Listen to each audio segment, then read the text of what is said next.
been waiting for you for ages.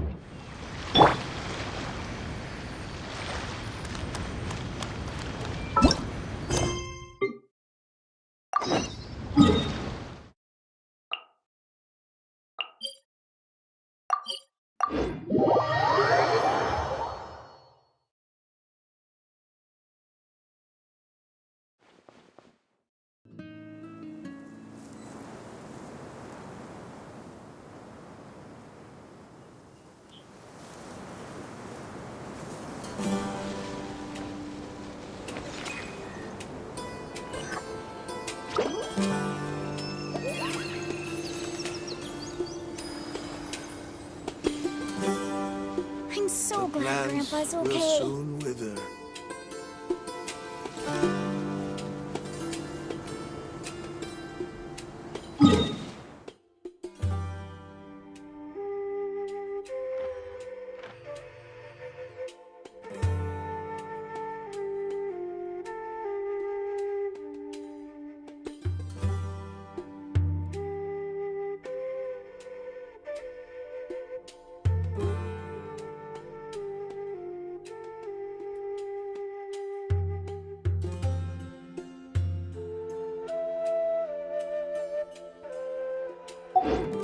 Something on your mind again? Let's work through it together. 2 heads are better than 1.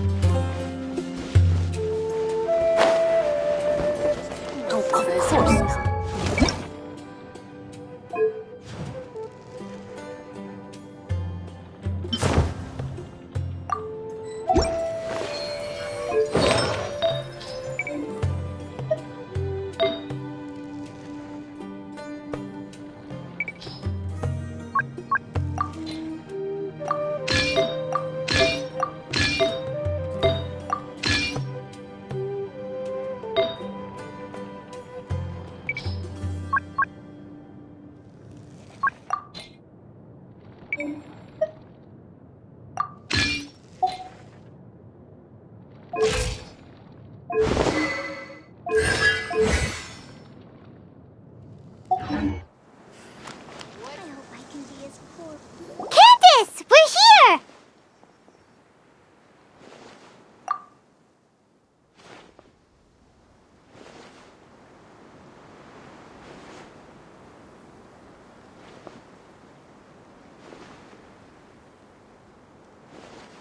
Has everyone arrived?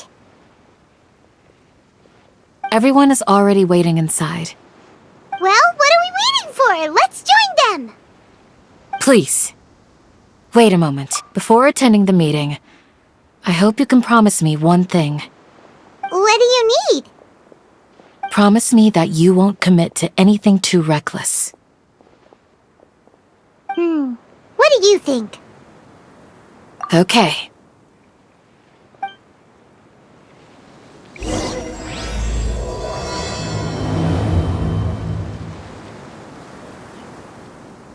I want to be like this Dia when I grow up.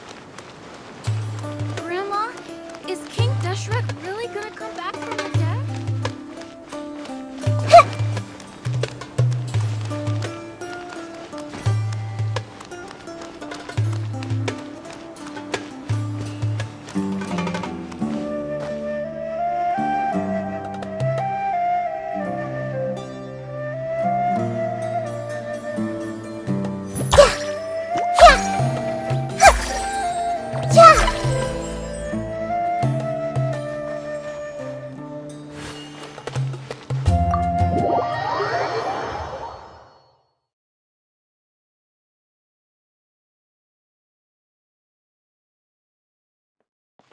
Everyone's here so early! But why isn't anybody talking? We already discussed things a bit. Hey, where have you been? I've missed you too. Are you ready?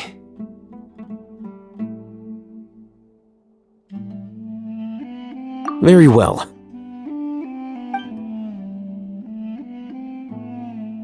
Are you sure this is gonna work?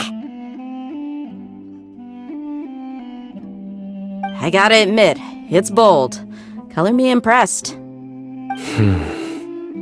It's worth a try. The point of discussion is to arrive at a solution. Let's cut the small talk and move to the next point. You're making Paimon nervous.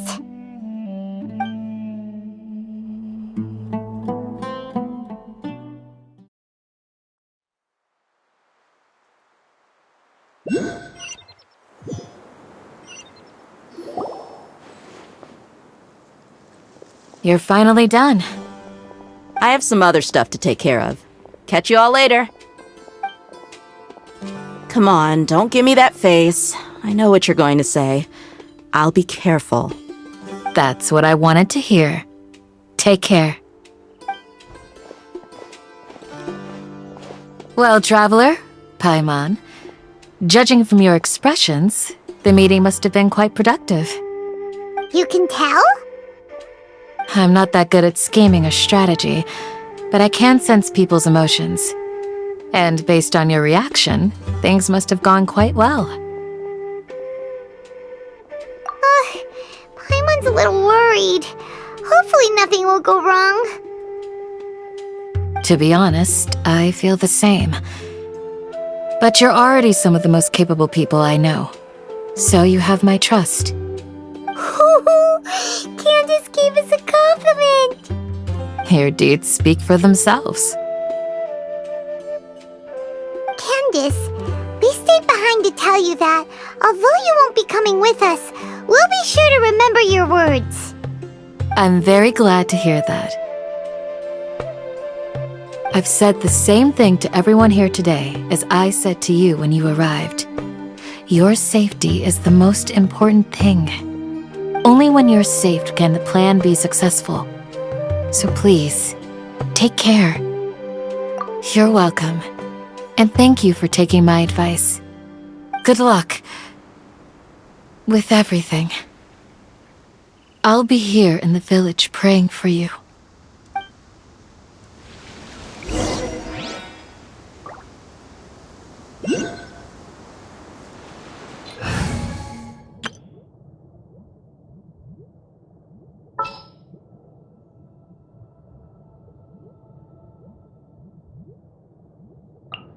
I've been waiting for you for ages.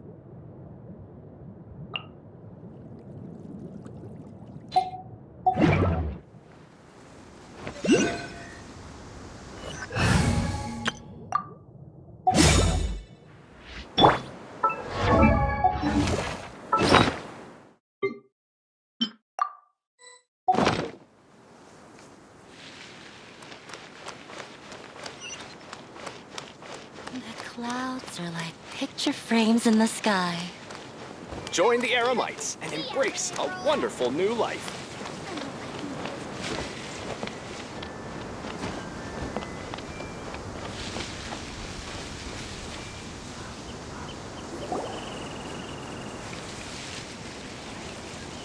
Sounds good. I'll go make some preparations. Okay. I'll hit them! Have you finished saying your goodbyes? Yeah! Also, Candace told everyone to be careful. Yes, she did. But I think my point also bears repeating. Our plan is not child's play. We won't be able to achieve anything if we're simply careful. We must go beyond that and fully commit ourselves to it. I hope this is clear to you. Huh? Shouldn't you be saying something more cheerful to boost our morale right now? Didn't we already do that during the meeting? You can never have enough words of encouragement. In that case, Candace can cuddle you to your heart's content while I continue to remind you of the seriousness of our situation. We all have our jobs to do, after all. It's like how some people can be put in charge of logistics while others will fight on the front lines. Speaking of the front lines, you don't look anything like a soldier. Of course. Compared to the mercenaries, I'm merely a feeble scholar. But the advantage of not being a mercenary is that I get to stay in a safer place and offer my strategic insight. Just think about that mercenary who lost his mind. Mercenary groups are facing constant danger every single day. Well, being a scholar is also a high-risk occupation, and you are a scholar. I'm not like the rest of them. Even among members of the same species, some will exhibit far more potential than others. This guy. Paimon still remembers when those mercenaries in Port Ormos called you a lunatic. All intellectuals are lunatics in the eyes of fools. I'll take that as a compliment. That reminds me. Do you remember the record we saw in the King Deshret ruins? It mentioned forbidden knowledge. You have a good memory. Forbidden knowledge has the power to drive people insane, but this fact has never been shared with the public. Even I, who has worked in the academia for some time, was never once informed of this. I think those mad scholars and mercenaries we encountered may have all fallen victim to the corrupting qualities of forbidden knowledge. But the academia has always held a different view. They have always believed that symptoms of madness are a side effect of human contact with divine knowledge as mere mortals. Come to think of it, perhaps the academia has also never understood the true nature of forbidden knowledge and thus always approached the issue from the wrong direction. The Withering, Elazar, and the sandstorms. Don't you think what is happening right now across Sumeru is rather similar to the forbidden knowledge pollution that occurred in the desert thousands of years ago? But Paimon thought that Irminsul's disease is what caused the withering and the sandstorms. At least, that's what Tainari told us. Wait a second. Could it be that? Ah, you've connected the dots. The cause of Irminsul's illness may precisely be the pollution from forbidden knowledge. But if that's the case, what should we do? This is huge! Wait. Why do you think Lesser Lord Kusanali would have a solution to this situation?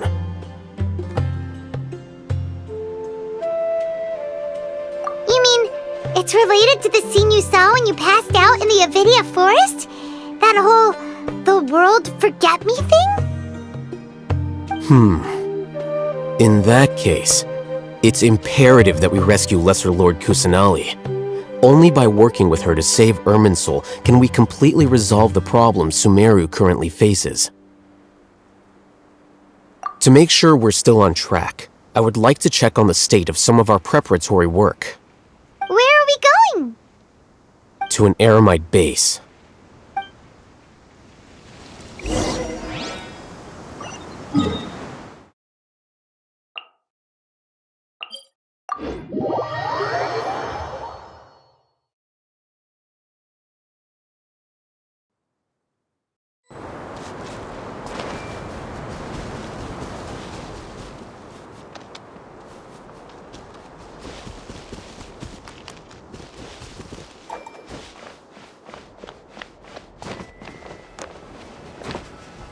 It's all good.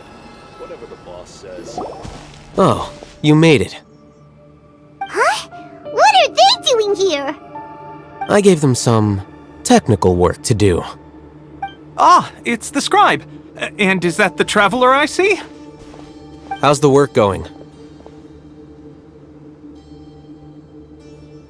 Ah, yes! We have fixed the devices according to your instructions. One of them is already ready for use, while the others are still under repair. Aren't those devices for canned knowledge extraction? What are you doing with those? Look here.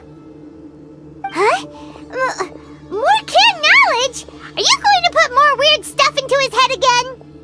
What's that look on your face? Are you scared? Paimon's a little scared, but very, very furious! That's an interesting response. Anyway, we're not going to use this just yet. As I mentioned during the meeting, this knowledge capsule contains a decree I drew up in the past. The academia should also have their own copy.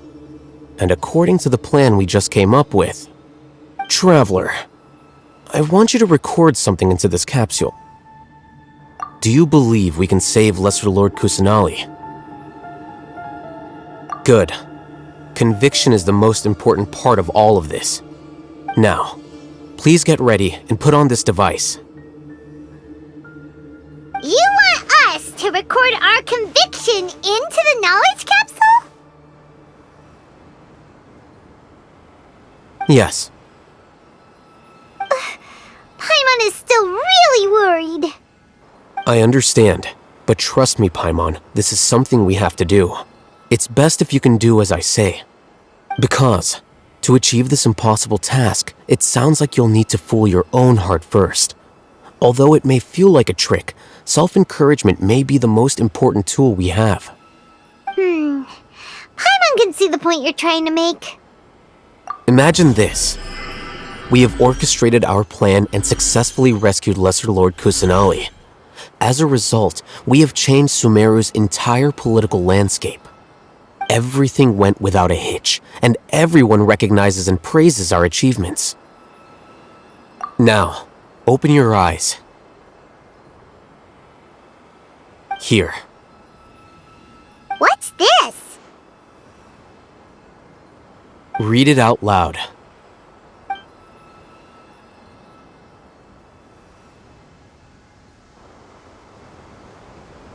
It's done. Is your head okay? Does anything hurt? It's just a recording.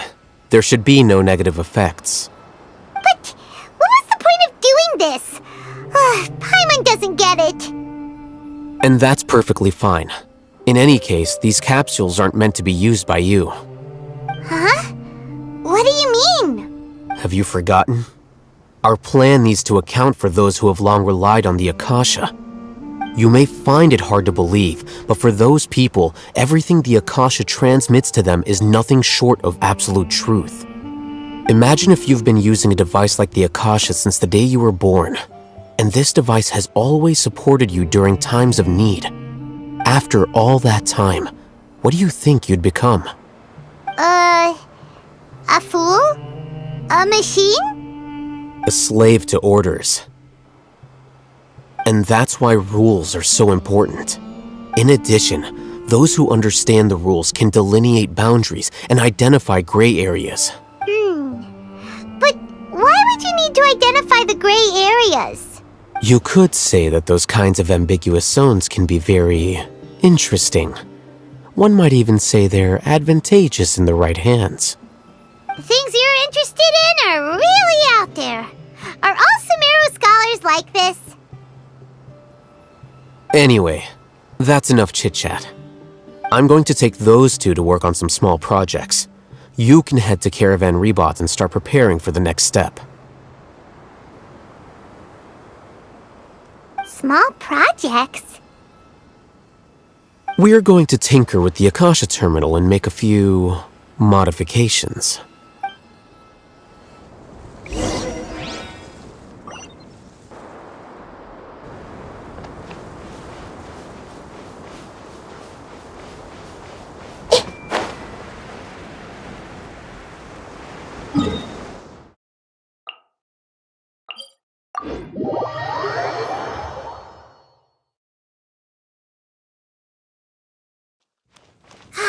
The weather is lovely and warm. Things are... I thought we agreed on a plan. How can you go back on your word? The plan is too radical and carries a high risk for casualties. I've given it a lot of thought. And in the end, I still can't agree to it. But it's still the best plan we have.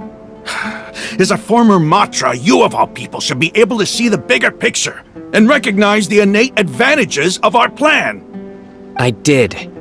And that's how I saw the danger behind these so-called advantages. Hitham's plan is even more radical than I imagined. Huh? Why are you guys arguing? My friend, you're just in time. Why don't you help me persuade Sino? He's turned against our plan. We agreed to work out a plan at the meeting. As mercenaries, you're familiar with the local environment, so you'll take care of the specifics. But then, you went to Al-Haytham for suggestions. Had I known Al-Haytham would give you those kinds of suggestions, I would not have agreed to the plan. Look, you already know that we're all on the same side here, don't you? Mercenaries place a lot of importance on their bonds of friendship. but also will not hesitate to make sacrifices if they deem the situation to be sufficiently dire. I'm sorry, but as things stand, I can't accept your principles. Seems you really do understand the ways of the desert. Traveler, Paimon, this is also something you should know. Ramon's plan is to have me work with the Caravan Reebok guards in my capacity as a Matra. We will arrest the mercenaries and escort them into Sumeru City. Wait, how can we work with the guards? We can't get through that wall easily, remember?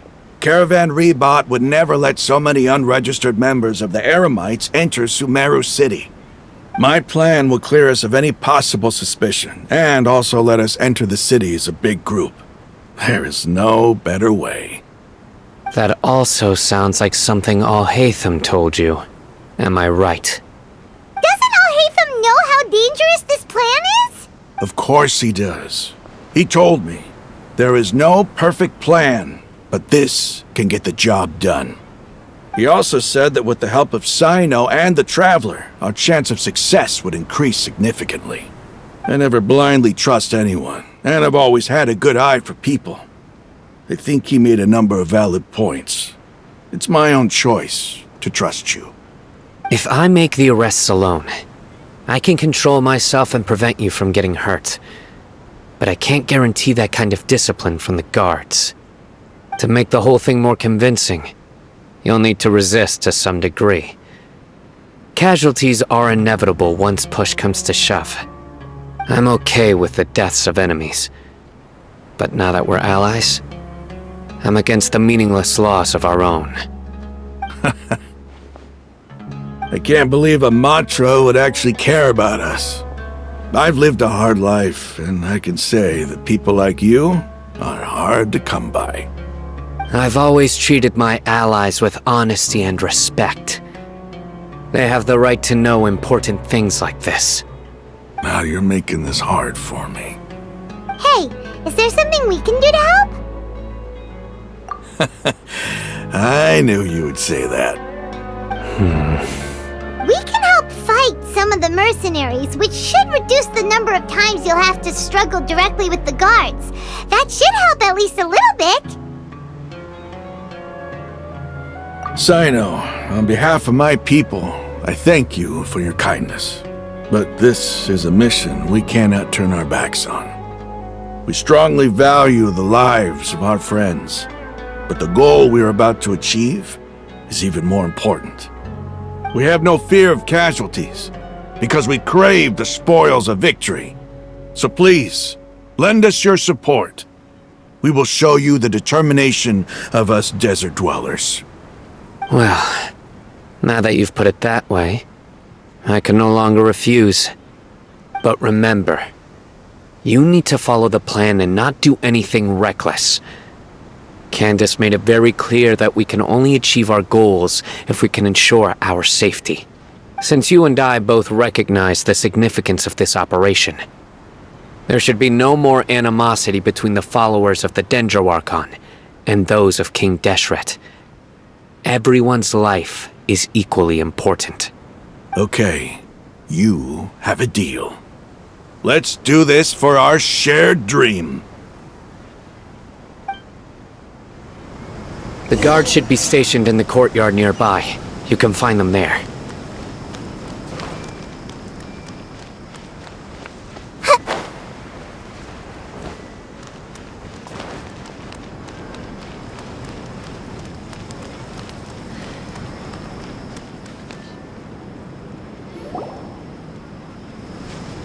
Guards!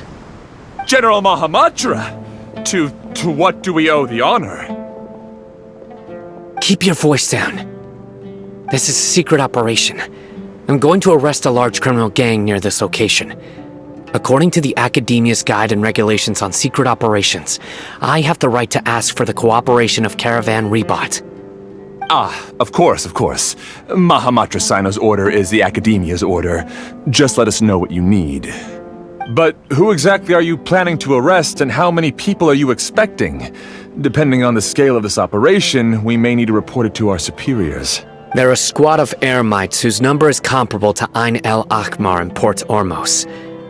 They're involved in the theft and resale of supplies from the Academia. As many as Ain al-Ahmar? This should definitely be classified as a joint operation. Then I suggest that you report this to your superiors as soon as possible, and treat it as a top priority desert operation.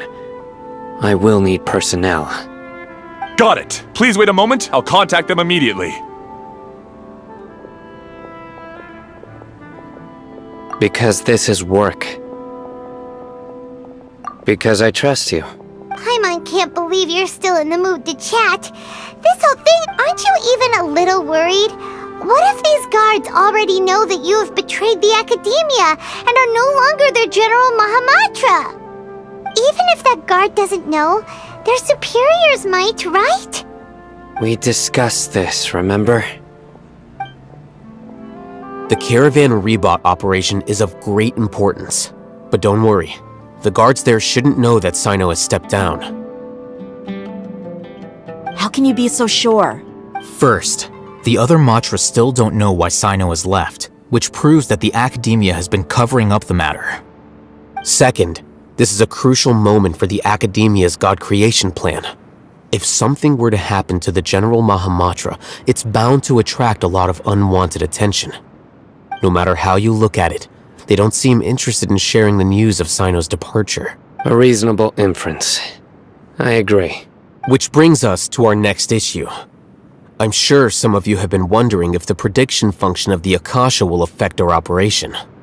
The Akasha is still in operation, so I must remain on high alert. Actually, considering the power of the Akasha, it's quite strange that it hasn't already tried to interfere with my actions. I've given that a lot of thought. For now, I don't think you'll need to worry. If you remember, when you first came to Aru Village, all your actions and routes were predicted by the Akasha. It even gave that information to those who kidnapped the village keepers. But things like that never happened again after we met up with the Traveler. That's true. But why? Look at it from a different angle. Why do you think the Akasha will predict your actions? Because my personal data has been entered into the Akasha. That's true, but the key to this question is, how well can the Akasha make predictions about a person? Haven't you ever thought about it? Just how can it do this in the first place? Because the Akasha controls the entirety of Sumeru. The Academia firmly believes that all human actions can be explained through logic. By sorting and analyzing entered data, the Akasha can derive behavioral logic and predict the actions of those who fit an existing logic model. However, at the risk of sounding like an advocate for fallacies, can everyone truly be considered logical at all times? Emotions are part of our behavioral logic, but can you guarantee that every experience of the same joy or pain would be equally intense? How can our feelings and opinions be predictable down to the letter in every single instance? Sino, in the past, you've always worked alone. In the absence of another person who could sway you or your thoughts, the Akasha could produce predictions that were similar to your real-life behavioral principles. Decisive and principled, you were used to solving problems alone. That's why the Akasha could figure you out. But now, you've joined a team. And I believe the Akasha hasn't yet figured out the full composition of it. Our thoughts and logic have intermingled and weaved themselves together to become a complicated, chaotic mess. Any one of us could potentially disagree with another. The Akasha lacks data on these interactions, and it's impossible for it to predict your actions in the future based on your decisions in the past. After all, there's probably a limit to just how much we can be modeled or controlled by data. So, in my opinion, you're probably safe for now. Makes sense to me. I agree. The Akasha is not alive, and I don't think we can be completely controlled by something without a mind of its own. Is that so? I guess there are things that even the Akasha cannot calculate, and people will not be forever trapped by the past. Paimon's so glad that this is settled. Next time, pay attention during our meetings.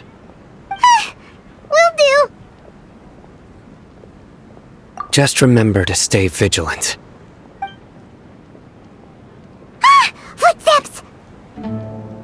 General Mahamatra, we were not expecting your presence here. I'm the security officer of the Grand Deshret Desert District. My name is Luxembarbo. This is my assistant, the Traveler. He will be working with me. The construct next to him is for his work. Beep! Construct, beep! What a great honor to meet you. Your golden hair is as bright as the sun. And, is this the latest technology from the Academia? Have you made a decision regarding the matter I mentioned to your subordinate? It seems to be a dire situation, so of course you will have our full cooperation. To be perfectly honest, I've always longed to go on a mission with someone as well known as yourself. There's no need for flattery. Yes, sir. Take your most elite platoon and follow me to the eastern side of the district. We will carry out the operation there. Understood. Map. Hurry, bring the map!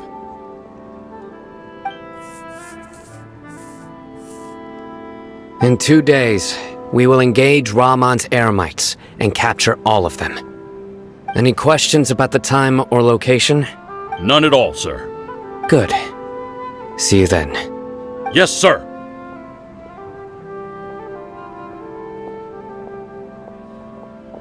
Maybe hanging around the General Mahamatra isn't so bad after all. Everyone's so respectful towards us. This is all due to the absolute authority of the Academia. And now, we're going to strike back against that massive pillar of power. Get ready. We will move out in 2 days.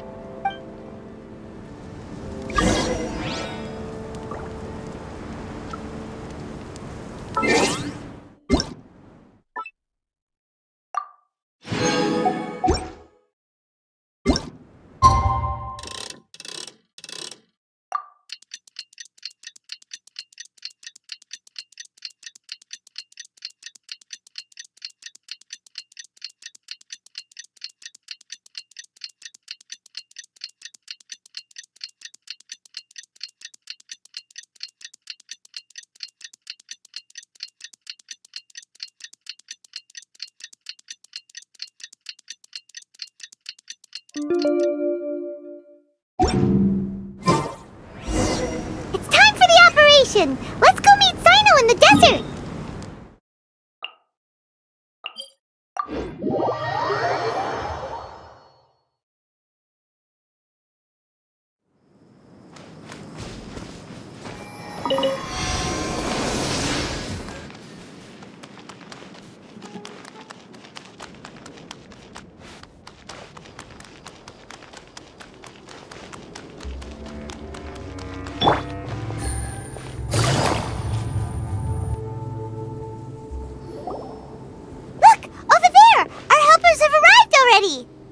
Let's hurry over! Wait a moment. Ah! Oh, it's you! You're my assistant, remember? Being my assistant, you must stay with me. Now let's head over there. It's General Mahamatra and his assistants. We meet again. You're here early. It's to show how important we think the operation is.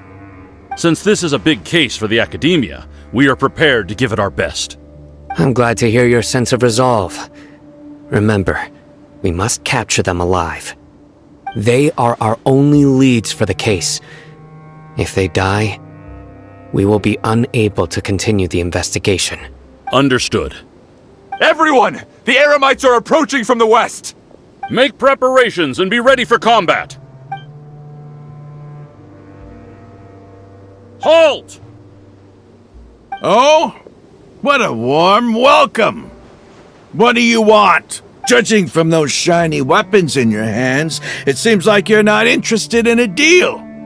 Rahman, the Academia has caught wind of your smuggling and illicit sales. If you value your life, I advise you to surrender. Who are you supposed to be? A Matra from the Academia? I can't believe you came all this way just to catch us. I'm not here to talk. Oh.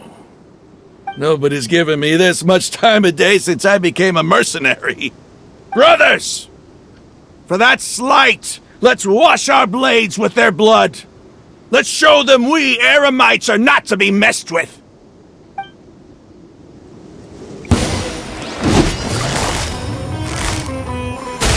Things are about to get dicey. Whirling snow!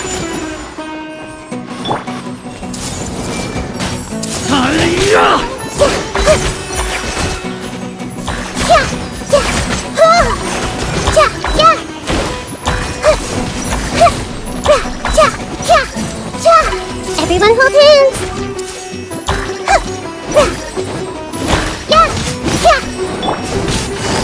Gotcha! Order guide you! Solidify!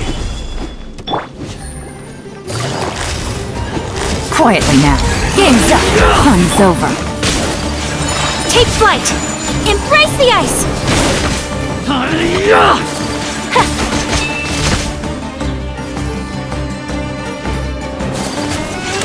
My apologies!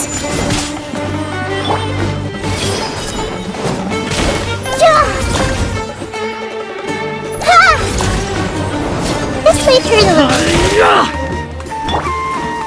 Stabilize! Here comes the catch. The Temple of Wisdom. Whirling snow! Yeah!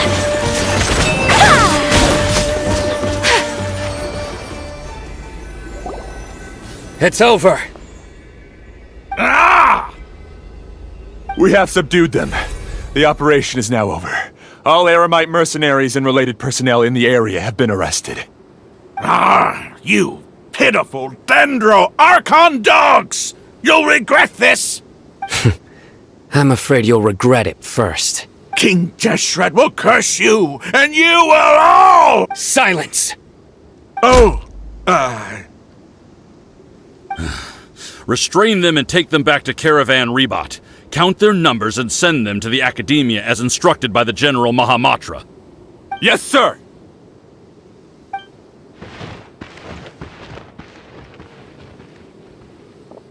Mahamatra Sino, I will now take my leave. If you need further assistance, please come to Caravan Rebot and ask for me. Understood. You are dismissed. There they go. Let's talk elsewhere.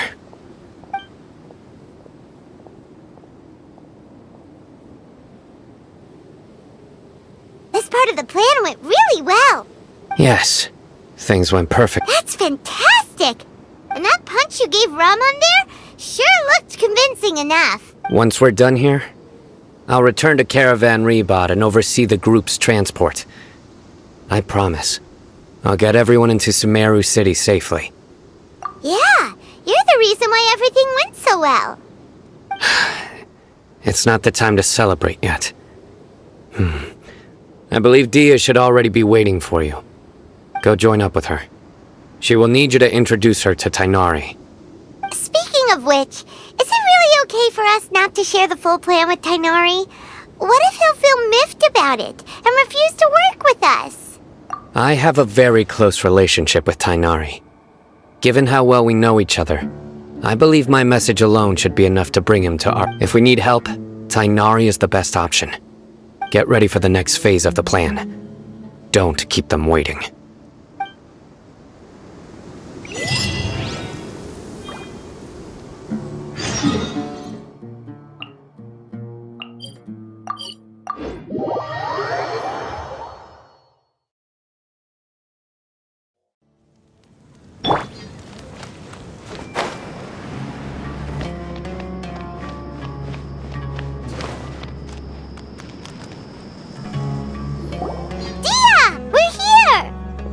It's about time. Didn't you say our part of the plan is the most important of all?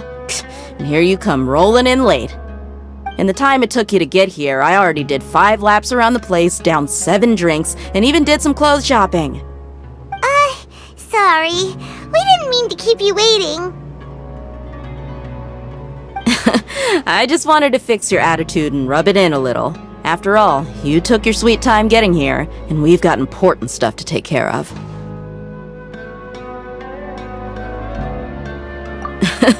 I just like seeing that serious look on your face.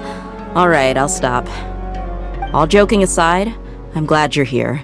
Let's get moving and take care of this as soon as possible. But where should we start? Our responsibility is to get a status update on the Fatui Harbinger known as the Doctor. We need to make sure he won't get in our way when we rescue Lesser Lord Kusanali. Dealing with an institution that controls all of Sumeru is already hard enough. If the Doctor were to crash the party, it would be next to impossible for us to achieve our goals. Yeah, we sure don't want him showing up. Ooh, he really gives Paimon the creeps. Right? Hearing his name just reminds me of those stuffy old geezers in the academia. I'd rather not have to deal with someone like that.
According to the plan, we should first go to Pardis Di and ask for Forest Watcher Tainari.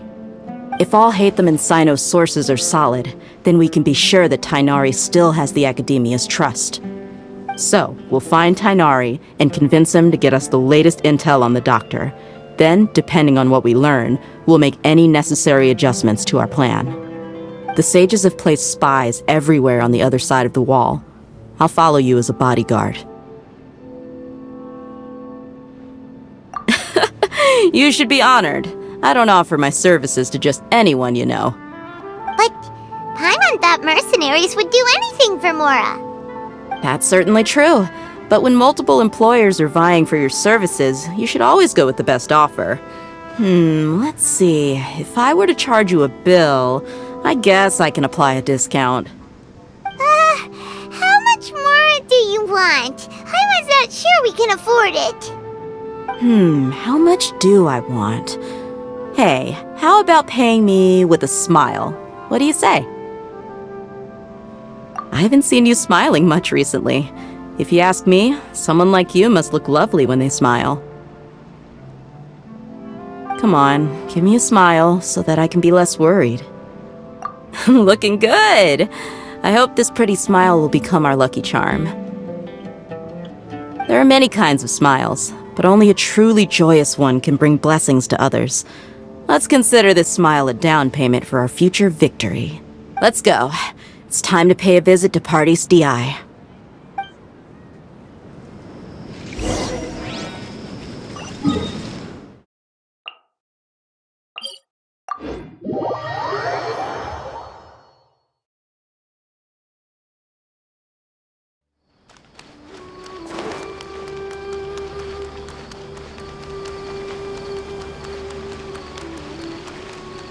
He's over there! Let's go say hi!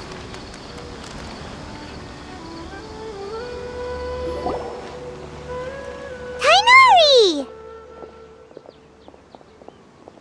Ah, Traveler, Paimon. And you are? Hey there. This is our friend Dia. She's an Aramite mercenary. A mercenary?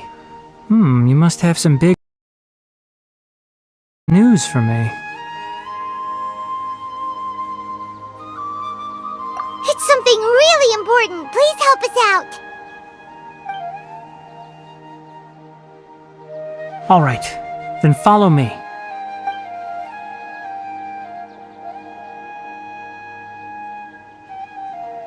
This place is better. We won't be disturbed by any passerby. Okay, what is this important thing you want to ask me?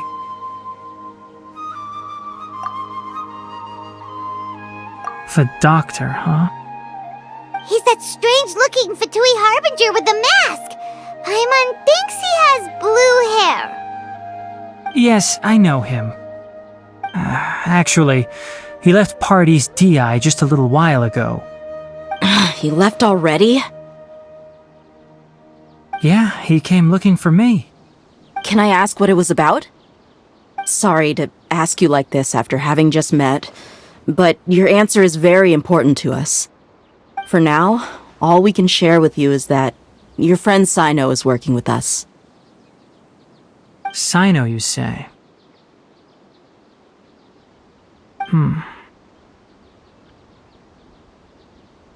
I see. So that's why he hasn't been at the academia. Okay. I will answer your questions and will assist you any way I can. You don't have to tell me everything that's happened. Sino's name really does work wonders. You're not even a little worried that we might have made it all up? Despite having just met you, I can sense that you're the serious type. Between you, the Traveler, and Sino, none of you strike me as the type that would conspire to deceive me. You don't need to tell me anything you don't want to. I'll also get straight to the point. The Harbinger you mentioned came to me because he wanted to take the scholar Hypatia away with him. Hypatia? Why would he want her? And what do you mean by take away? Is he planning to leave Sumeru? Yes. He told me his return to Snezhnaya is imminent.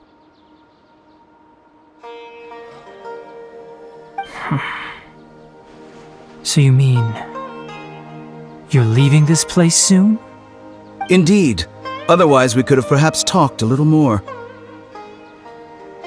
I was just about to set out when I remembered something important. To that end, I made a final trip to Pardis Di. Let me ask, have you been taking care of a scholar by the name of Hypatia? Your sources are accurate. No doubt because you recruited many informants. But you're right. Hypatia has indeed been receiving treatment from me. Forgive me for asking, but how's the treatment coming along? Given the way you're asking, I assume you have something to say. Since you asked, I'll be frank. I would like to take Hypatia to Snezhnaya. It's incredibly difficult to transfer a patient. As a scholar yourself, shouldn't you at least be aware of this? Oh? I can't believe your utter lack of faith in me, to the point of even questioning my general level of knowledge. How unbefitting. Well, you're the only one who's ever made such a request. I have my ways of keeping her safe during the journey. In addition, I can also promise that under my care, Hypatia will receive the most advanced and effective treatment. I will personally supervise her treatment and see to her recovery. Would that be agreeable to you? Hypatia was born in Sumeru and remains a scholar of the academia. Her situation has not become dire enough to necessitate her transfer to another nation. Transporting her to Snezhnaya is risky, and the potential benefits are unknown. As the person currently responsible for her treatment, I cannot possibly sign off on this transfer. Your suggestion is rude and reckless. I'll pass. I don't know much about the doctor, but after talking with him, I realized that, just like many other scholars, he possesses an aura of arrogance that I've come to detest. It's not so much that he's looking down on others, but more that he's so confident in himself and his abilities, to a point of near insanity. I would never refer a patient to someone like him. I prepared myself for a protracted battle of wits, and was really surprised to see him just give up on the topic. Still, his reaction really concerned me.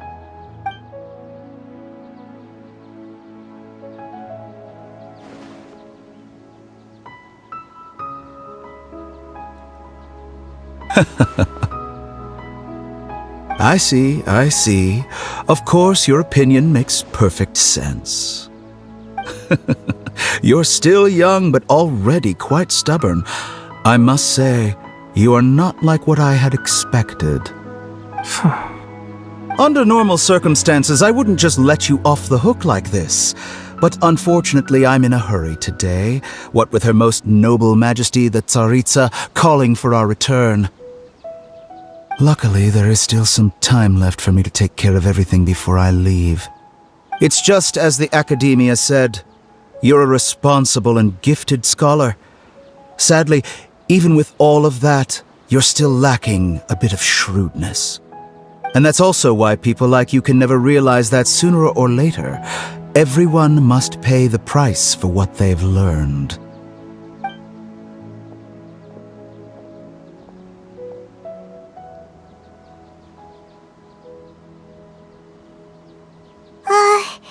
Paimon can't help but feel like he's hinting at something unpleasant. He asked a question, yet didn't care for my answer. Perhaps I'm nothing but a talking rock in his eyes. He never came off as malicious, but an utter lack of compassion permeated throughout our conversation. From his tone, I can sense that he's always looked down on others.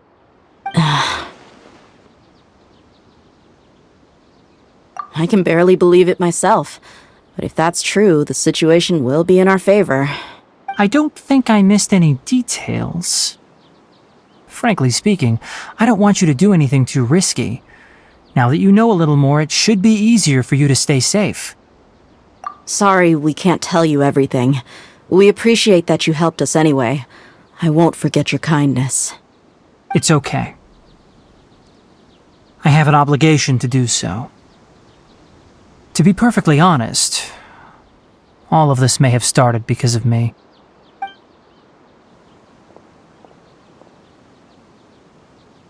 Recently, my master wrote several letters to me, asking me to return to the Academia and assist him with his research.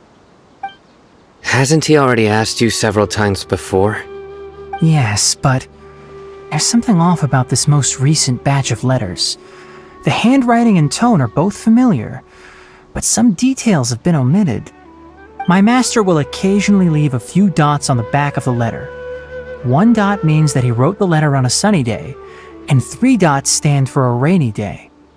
This has been a habit of his for many years, but I didn't find any dots in his recent letters.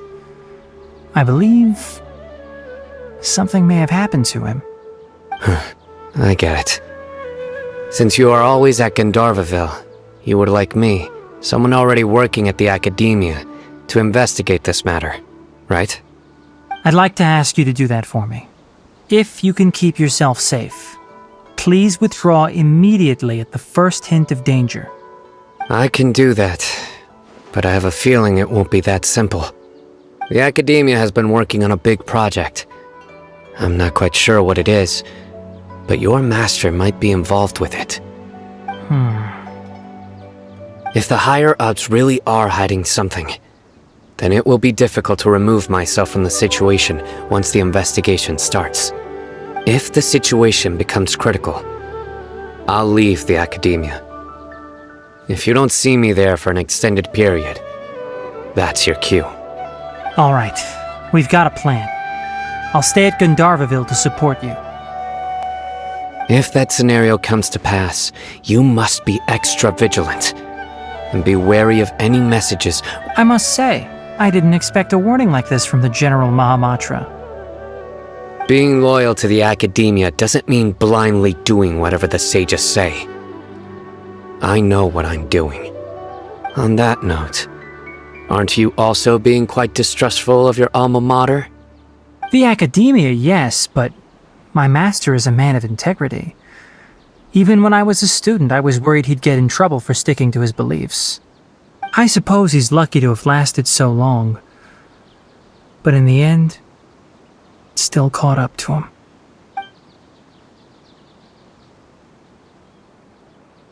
I see.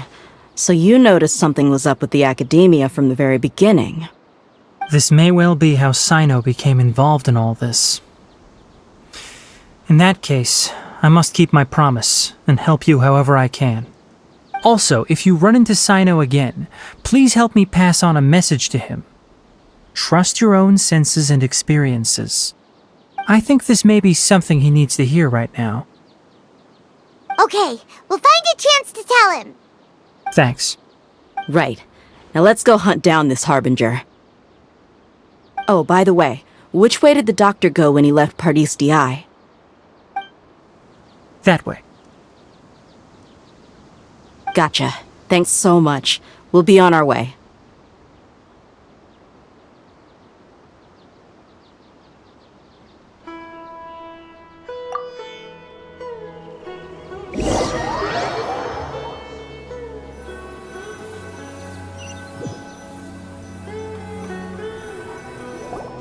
According to Tainari, the doctor is leaving Sumeru soon. I want to check if the doctor was actually telling the truth. He also said that he'll take care of everything before he leaves. What did he mean by that? We need to be extra careful when dealing with a person like him. Just to be safe, let's chase him and see what we find. But we have no idea where he went! How can we start chasing him? We'll do it the mercenary way. I'll find leads as we go. All you have to do is just follow me. That Harbinger may have tried to cover his trail, but he still left some traces. Or perhaps he never even thought about concealing his whereabouts. Maybe that's just how arrogant he really is.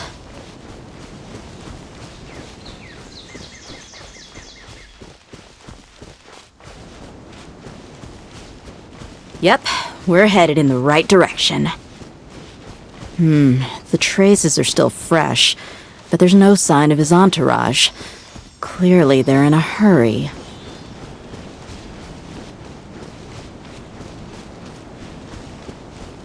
It's just as I thought.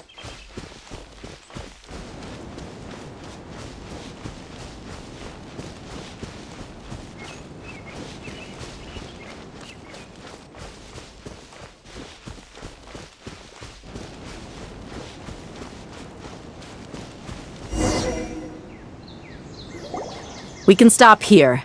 I think I know where the doctor went. To the south of here is Port Ormos, which seems to be where they're headed. Port Ormos? They're going to leave by boat?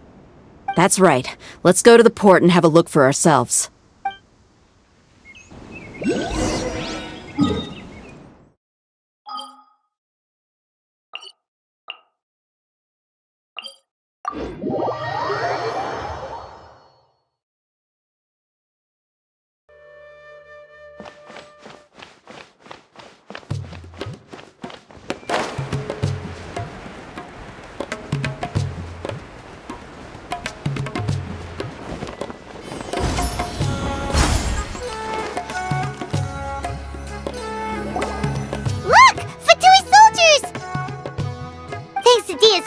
Skills seems we found the right place. Shh! Don't draw their attention. The port is crawling with Fatui soldiers. Let's keep going and see what we can find. Now this is a proper farewell ceremony for a Snezhnayan Harbinger. The Lord Harbinger is leaving. I've still only seen him once or twice. I used to hold a position in our homeland, and back then, the doctor spoke in a very different way from the way he speaks now. Maybe the way people talk in Sumeru has rubbed off on him? It's always like that when you spend too long away from home. When he gets back to Snezhnaya, perhaps it will also take him some time to get used to the life there again. Huh? But, sir, that can't be right. No, I remember it like it was yesterday. Both his expressions and tones are now very different. Also, for some reason, he seems like he's all smiles now. You must be mistaken. Nobody's supposed to look happy when they're on a business trip.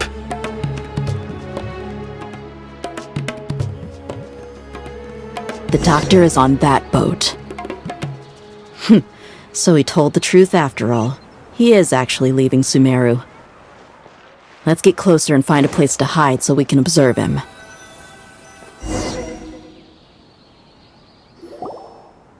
This place'll do. We can hide here while we keep an eye on the boat.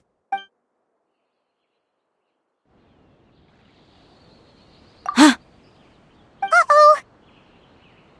He saw us! Huh? Is he waving at us? It's time to say goodbye. Wait, is he the only person on the boat? Huh? You mean there's nobody with him? And where are all the soldiers we saw on the port just now? They were all here just a few minutes ago, but now they vanished. So this was a trap. Wait, don't tell me that. Luckily, there is still some time left for me to take care of everything before I leave. Oh no. They might be after Hypatia. Let's get back to Party's DI. Huh? What do you mean? I'm afraid that she's seen something that she wasn't supposed to see. If I were the Fatui, I would also try to take her away. And if I couldn't... Oh no! Are you saying they're going to kill her? Let's go!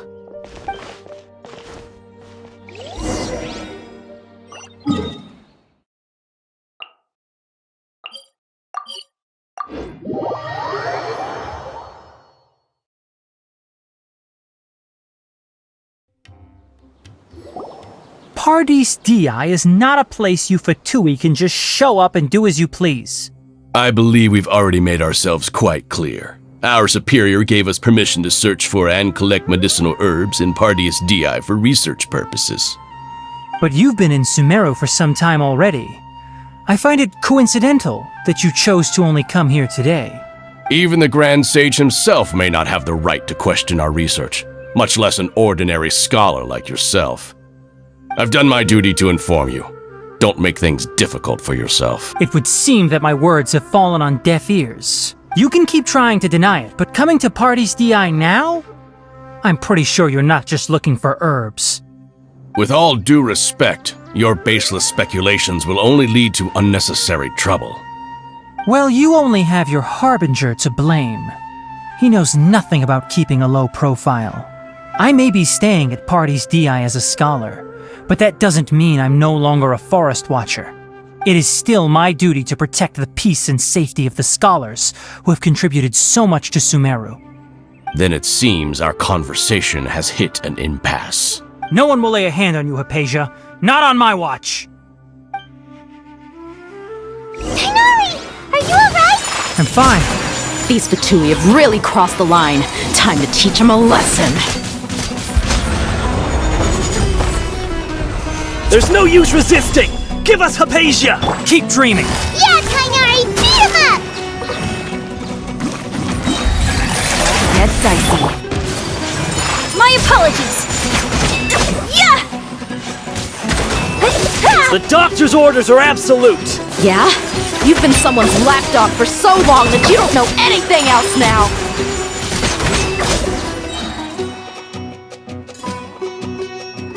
We're not getting anywhere. Traveler, Paimon, please go to Hypatia. We need to make sure they don't try to sneak around and attack from behind. Got it! Hypatia's still here. Doesn't look like anyone's broken in.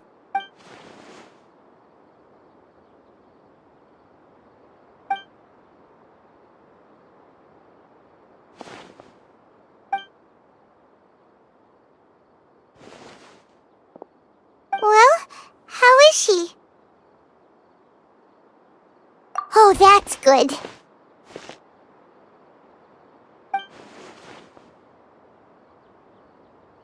So, you think this is over?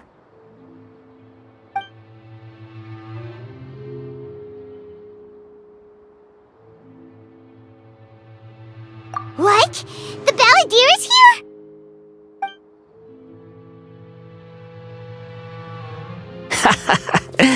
I've missed that look of abject horror. You've given me that look every time we meet. But, where is he?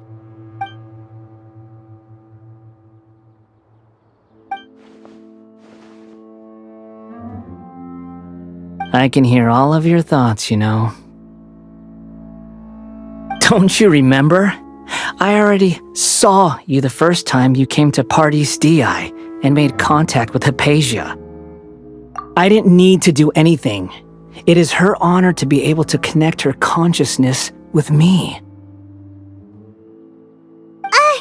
Who are you talking to? It can't be the Balladeer, right? That's impossible. I know you must be curious. I might as well tell you that I decided to enter Hypatia's consciousness the moment I sensed your touch. I wanted to observe you on a fool's errand. Hey, Traveler! My deification is nearly complete. All that's left now are just some final details. Do you understand? Even if you manage to rescue Lesser Lord Kusanali, it will be impossible for you to defeat a bona fide god like me. Is it wise to force that childlike god into a divine battle against me?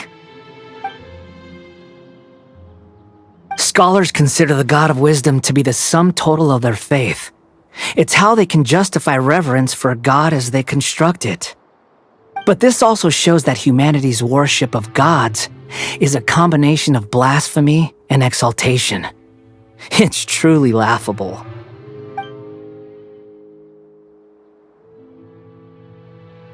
Yes. What is it?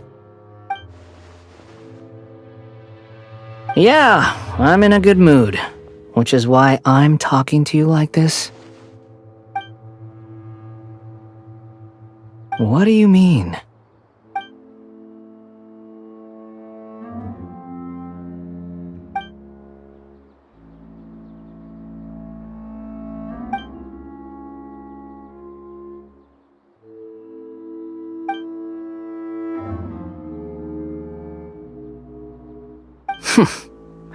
Those words almost make you sound like a friend who actually cares. But you're wrong. I'm different from all of you. I was born to become a god. My entire life up until this point has just been a meaningless routine. Just think about a sheet of paper. By itself, it holds no meaning. The content recorded on it is what gives it value. All I had recorded down before were some painful memories and boring human feelings. Such senseless drivel should have been erased a long time ago. Indeed, to me, the sight of you fools in your futile struggles is far more amusing. Tell me, just what has this world done for you to protect it with such zest and conviction? I'm connected to your consciousness, so I can hear what you're thinking and sense the depth of your determination. This is a good conversation we're having, so here's a word of advice. Let go of your misguided guardian complex. You know nothing about the truth. It'll be for your own good, as well as everyone else's. Humans are a species that can only find bliss in ignorance.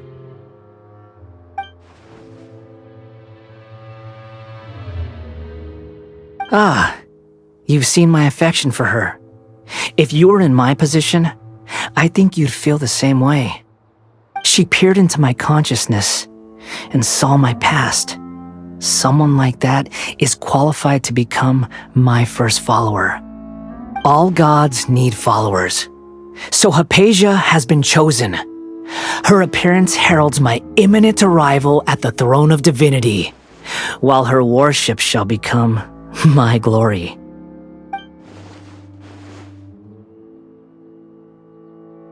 You're doubting me again? No matter. Soon, you'll know what kind of authority you're challenging.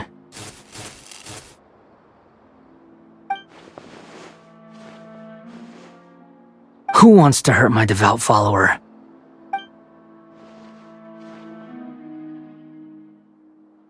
The doctor wants to hurt my first follower?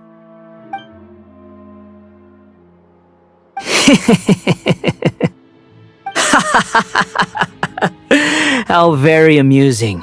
Has anyone ever told you that you're not good at sowing discord? The Doctor has never known his place.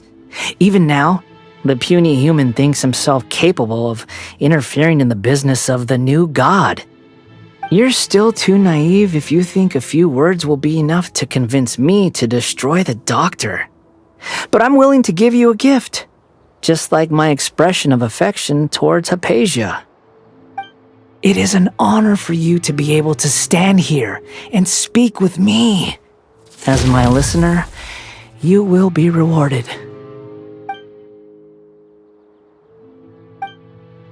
Both good things and bad things can be called gifts. After all, gods have never needed to be reasonable. Ah! Paimon hears thunder! That person Paimon couldn't see was the Palantir? Oh, he sure chatted with you for a while.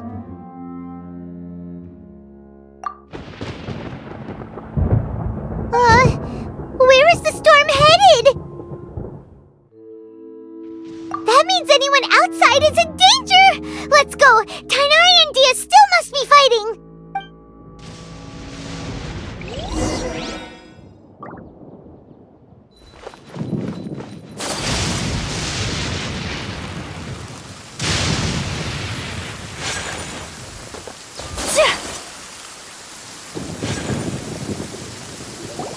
Oh! Have the Fatui retreated? Hey! What happened to you? He's hurt. I'm fine. Don't move. I've seen Eremites get struck by lightning before. You need to rest. Struck by lightning? We were fighting, and just as things started looking grim, the weather suddenly became extremely strange. Lightning started attacking everyone, almost as if it were alive. Luckily, there were only two of us, and both of us were nimble enough to dodge most of the strikes. There were a lot of Fatui, though, and they were being torn to shreds by the bolts of lightning. With that, all the Fatui soldiers were forced to retreat. Why are you sorry? It's all right. I'm sure you also never expected this to happen. Don't blame yourself. My wound aside, you look like you've seen something unpleasant. Hey, didn't I tell you not to move? Just in case. Let's go to Hypatia's place and talk about things there.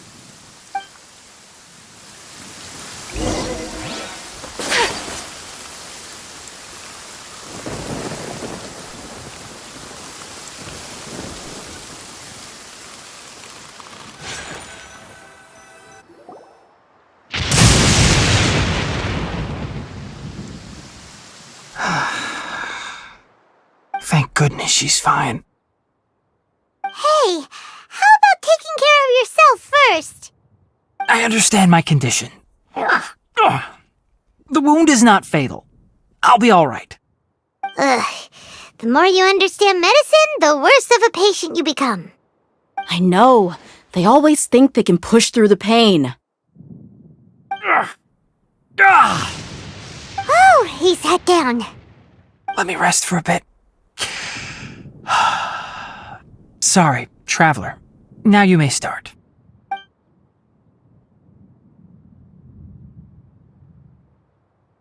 So that's what you were talking to the Balladeer about?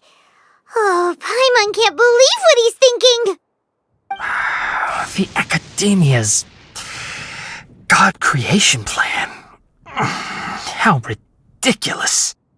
That sounds, ambitious, I guess?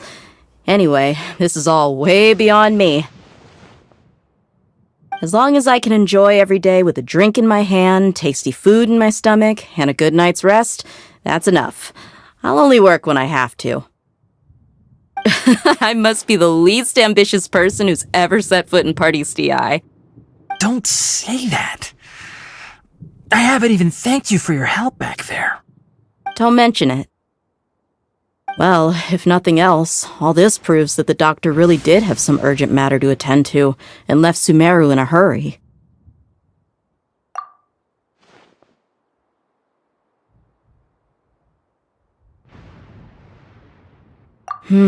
Maybe the Fatui want to cover up some secret of the Balladeer. Is that why they tried to seize Hypatia? You said the Balladeer claimed that Hypatia has seen his past. So, what could be there? Have you noticed? The Balladeer is not happy with the doctor's actions. He thinks the doctor has no right to consider himself as his equal. So, if the doctor was to show up again, would the Balladeer zap him with lightning? Based on what the Traveler has said, I think he would. Having the doctor gone benefits him as well as us. In other words, we've successfully completed this stage of the plan. The doctor is out of the picture now. Yay! That's a big accomplishment! I'm also happy for you. Thank you for the help, Tainari. Make sure you rest up for now. Yeah. All right. Okay, that wraps things up for us here at Party's DI. Traveler, it's about time we rendezvous with the others at the Grand Bazaar. Let's continue to keep a low profile.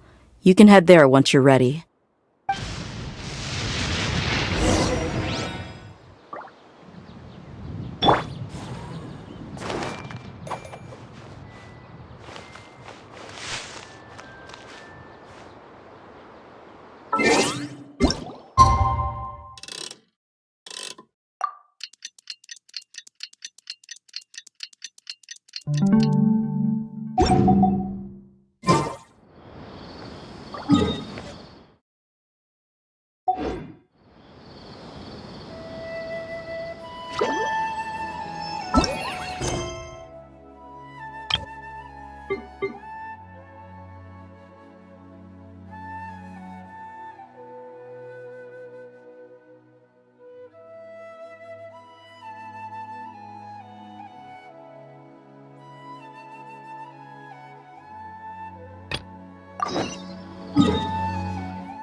Traveler, are you here for some shopping too? That's right. Although there were a few hiccups here and there, the Sub-Zerus Festival turned out to be a grand success.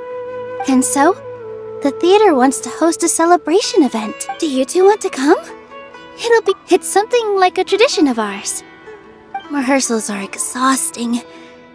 Mr. Zubair, our manager, always says that celebrations aren't just for fun. But no one remembers that once the celebration starts. We've been to a lot of festivals during our adventures.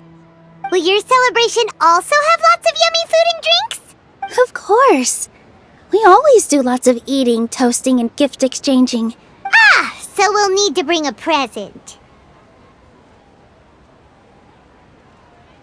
Hey! Paimon's gonna put you in a box first! It's fine. You can come, present or not. The gift you two being there would be the best gift of all. It'll also be a good time to introduce you to the rest of the theater. Is something up?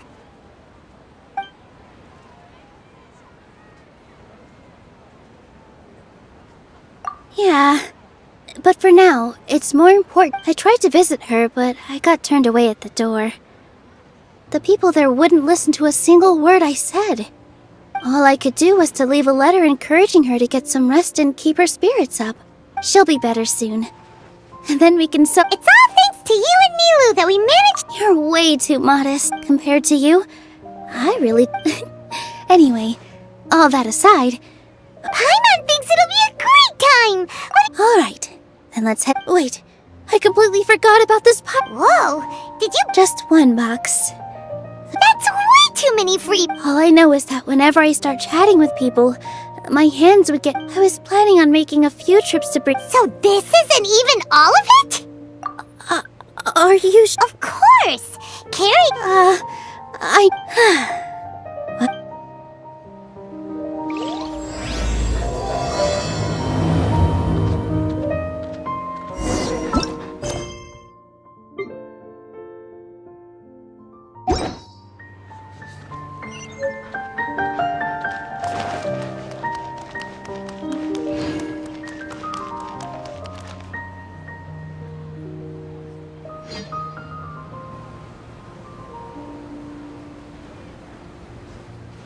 Oh! Well, if it... Greetings, Mr. Ju... Of course I do! I've heard... Although... Please allow me to introduce them. And this... No. Paimon is... hold on. She got it completely right. Look, Traveler! She introduced Paimon correctly! Don't underestimate Nilu. She always remembers every last little detail about everyone. She's also very brave. Just a little while ago, she... don't think anything of it. Anyway, sorry to... I was joking. Anyone who runs a business knows to keep some extra stock. After all, orders get changed all the time. Oh, that reminds me. It seems that these friends of yours aren't from here. Have they ever tried any delicious tachin? Ooh, what a fantastic... Tachin is a mixture of rice and meat that's baked into a cake-like shape. Its aroma is just so wonderfully delicious. But is it really just for the kids?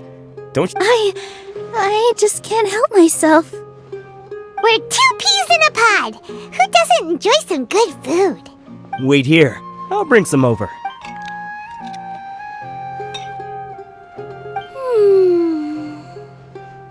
Whoa, what a dish! It's sweet and sour and full of deliciousness! Paimon can't eat it No matter how many times I eat it, it's still so delicious. I wouldn't have offered it as a treat if I wasn't confident in the taste. I baked a lot just now, and it's all packaged and ready for you to take back to the theater. You made so much. Is it really okay to take them all? It was nothing. Making 1 serving or 100 servings is all the same to me. If anything, I should be thanking you for helping me clear my inventory. Don't worry about it. Make sure you got everything. Feel free to come back. I'm starting to understand how you got so many things. Everyone can enjoy. Yeah.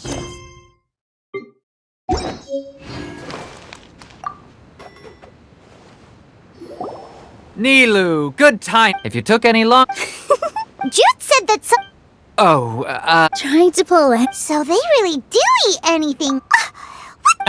Come now. The textile's yours. So even if a... You've tested them? But of course, I wouldn't dare. True. Ho ho! Ooh, that's a pretty good discount. What do you think? No thanks, Mr. Offsheet. Mr. Zubair gave me a huge lecture the last time I bought too many things. Come on, don't look at me like that. My philosophy... Our Nilu here is an extraordinary... After a while, anyway, since then, I've... It's okay. That reminds me. Some of the goods... They're fine for Nilu, why don't you take them? Huh? Just think of it as a favor for me, alright? It costs me Mora to store or ship, so I... Even so, let me buy them at market value. Nah, these goods are hard movers. Besides, if I let you pay, wouldn't it mean that I'm just using stories to sell my goods again? Just take them. If you really feel that bad about it, give me some theater tickets later. Oh, yeah, you should also take some while you're at it. Adventurers... Wow, even we get a share of them? Hurry and take... There's still one more store. Are you alright holding... About time, Nilu. Farha. Please, I wouldn't spoiling your. Yeah, please. Weren't they at. Yeah, and they're coming to. Oh, the more. Oh, yes. We even prepared. I really think we should wear some of. Wow. Farhad did most of the work. What a surprise, huh? He acted. That is pretty surprising. Hey, why can't I have a little side hobby? I worked really hard on that. I know. Oh, right.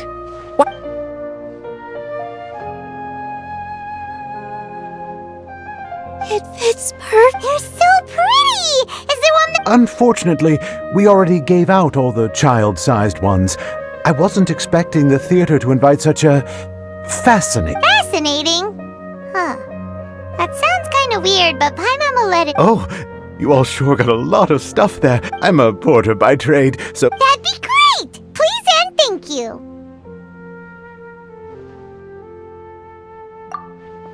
But we have a pro now. Thanks for the help, Mr. Farhad. But let me make one thing clear first. Don't try to... Otherwise, I may not be able to hold back Mr. Zubair this time.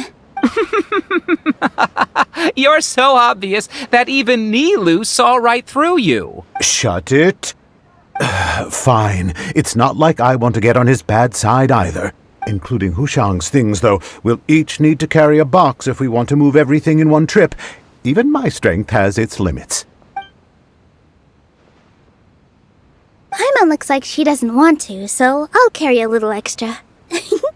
Although I may not appear super strong at first glance, I actually do a lot of strength training on the regular. Strength and balance are both really important for a dancer. No, let Paimon. The Traveler's right. Paimon shouldn't free...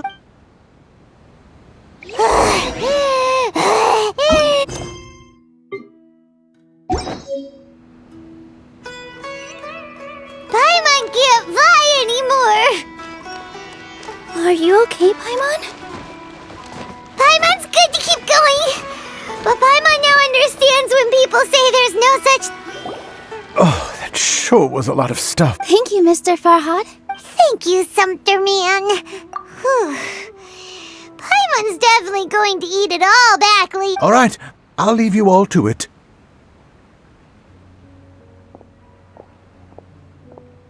See ya. Good thing we had Mr. Farhad. Of course, we're all like... With this many... Later on, when you order the wrong item, or make too... That's why there's no need to stress over the freebies. Oh! This has become... So really... Alright, feel free to hang out here for a bit. Nope. You two are our guests. So please, just relax and look forward to the sun. Wow! The atmosphere here is...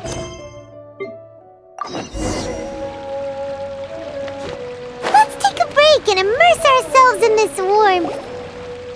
All right, everyone is here. How did everything go? Any luck with your missions? Let's report back one by one. I'll start first. We've made the necessary modifications to the Akasha terminal. In addition, the props required are also ready. I'll go next. The Traveler and I went to Party's DI. The situation was a bit complicated, but we found Tainari. Unfortunately, he was wounded during a fight. Who was behind it? Well, that's the tough part. What should I say, Traveler? The Fatui or the Balladeer? After some back and forth, we confirmed that the doctor has left Sumeru by boat. He has something urgent to attend to back in Snezhnaya. So, we've successfully removed the doctor from the picture. Also, Tainari's already resting, so he'll be okay. Good. Oh! Tainari also asked us to tell you this message. Trust your own senses and experiences. All right. I'll remember that. Everything also went smoothly on my side. The Eremites should have arrived at their destination by now. To avoid alerting the quarry, they will stay there for now. I can't believe you actually got so many Eremites into Sumeru City. It's all thanks to Rahman and his brave team, as well as their bold strategy. It appears to have been very effective. I'm glad to hear it. Well, is that everything? Okay, this meeting is adjourned. Huh? Wait, you mean that's it? Well, what else is there to discuss? Shouldn't you end with some words of encouragement? You know, to fire us up now? Personally, I'd rather we all go home and get some rest. I'll hate them. Ugh. Oh, and if you wanted someone to say something to that effect, then I must reiterate that I'm here to strategize and not to lead. So you should find someone more suitable to do that. But I thought all of you academia big shots were great speakers. Then I should remind you that I'm the scribe. I know that. So what? A scribe is responsible for recording meetings, not speaking. Fine, whatever. Well, Sino doesn't seem to be much of a talker either. I guess that leaves it to my employer. Employer? Yep, the Traveler hired me. That's right. So come on, boss. What do you have to say for the team? Yeah, say something to boost morale. Huh? What are you all doing here? Oh, it's Nilu! Hey, everyone. I'm not disturbing you, am I? Not at all. I was actually just about to go find you. Judging from the group and all your serious faces, you were discussing something important, weren't you? But you also look like you're up to no good. Seems pretty interesting. Welcome, Nilu. Would you like to join us? Huh? Join you? You mean, you also want to discuss something important with me? Yes, something very important. Nilu, are there any breaks in your performance schedule in the upcoming days? Huh? Wait, you're seriously inviting me?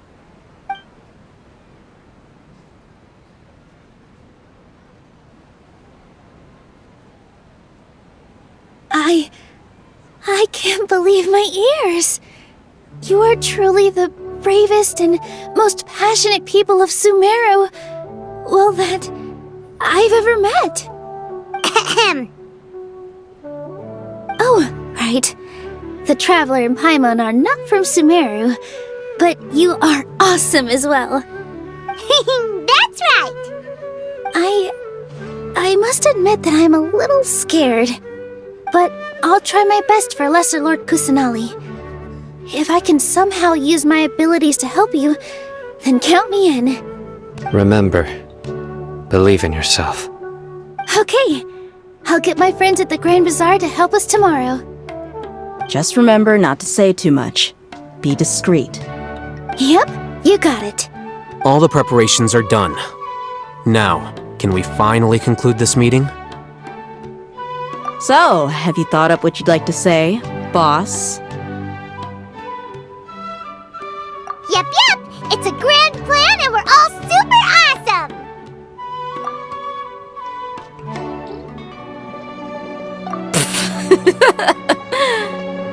Well said. A good night's rest before an operation can be the difference between success and failure. Thankfully, I've had my place to myself recently. It's been nice and quiet. Huh?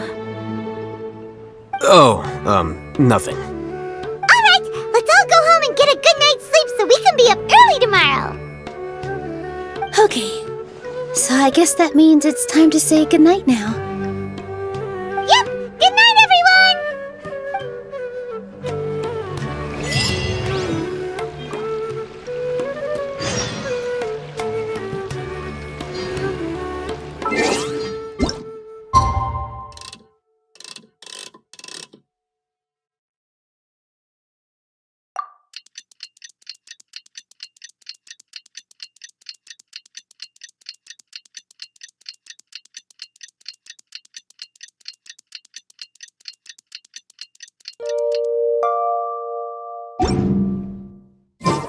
If you're not sure what to do next, how about I take you on a walk? I see everything!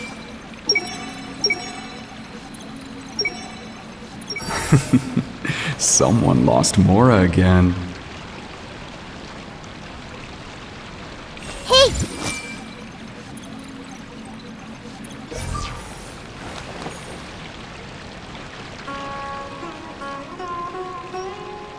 Everyone hold hands! Was that Neela who just walked by? Oh, it was someone else.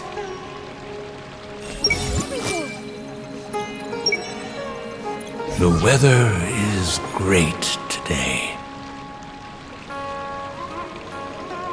Everyone hold hands! Someone lost Mora again.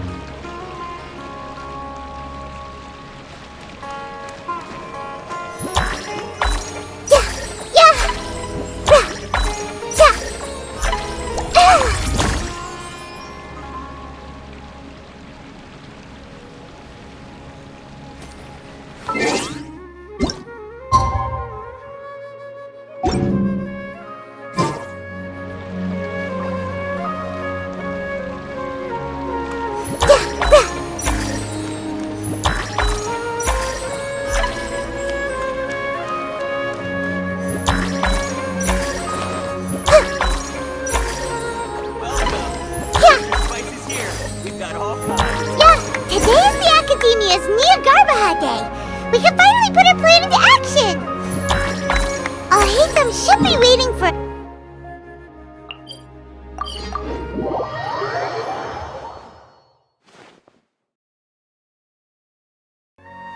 Hello, you two. Sleep well? Not really. Paimon got too nervous thinking about today and didn't fall asleep until the sun was almost up. What about you, Alhaitham? Naturally, I slept just fine. After all, a good rest should be considered part of the plan, since energy is an important resource. You just want to show off how calm you are! It's crucial to dissipate any tension before we execute our plan. The only thing you're doing is being annoying! Anyway, do you need me to go over the game plan again? Our target is Grand Sage Azar's office. Everyone in the Academia knows that's where the Grand Sage's console is. Only they can operate it. Many restricted commands and operations are executed via that console. I'm sure that console has a way to free Lesser Lord Kusanali. You know, Paimon's been thinking, what kind of technology could let the sages imprison even a god? That isn't something they could have accomplished with their scholarly talents alone. In the Sanctuary of Suristhana, there's a device of Greater Lord Rukkhadevata's that she once used to isolate herself while meditating. 500 years ago, the Grand Sage at the time modified the device so that it could no longer be controlled from the inside. They were effectively trapping one god with the power of another. So, how are we gonna get to the Grand Sage's office? Don't forget, today is Nyagarbha Day, arguably the most important day to the Academia. The sages and core Academia personnel are busy loading the latest batch of research developments and legal decrees into knowledge capsules so that they can be entered into the Akasha.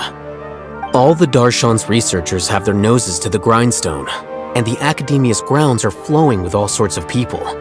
It's the perfect time for an infiltration. When the Grand Sage leaves his office to supervise the entering process, that's our cue to access the console and free the Dendro Archon.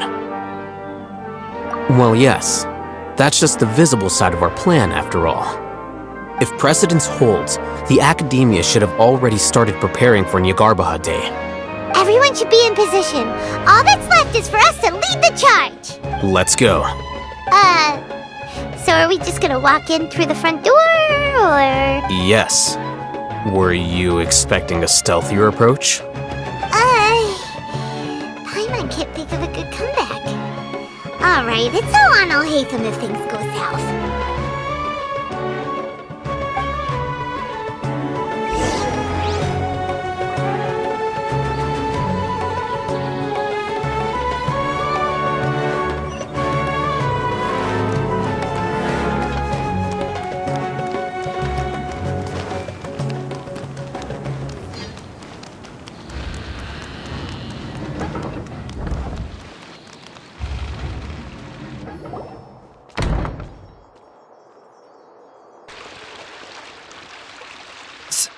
Scribe?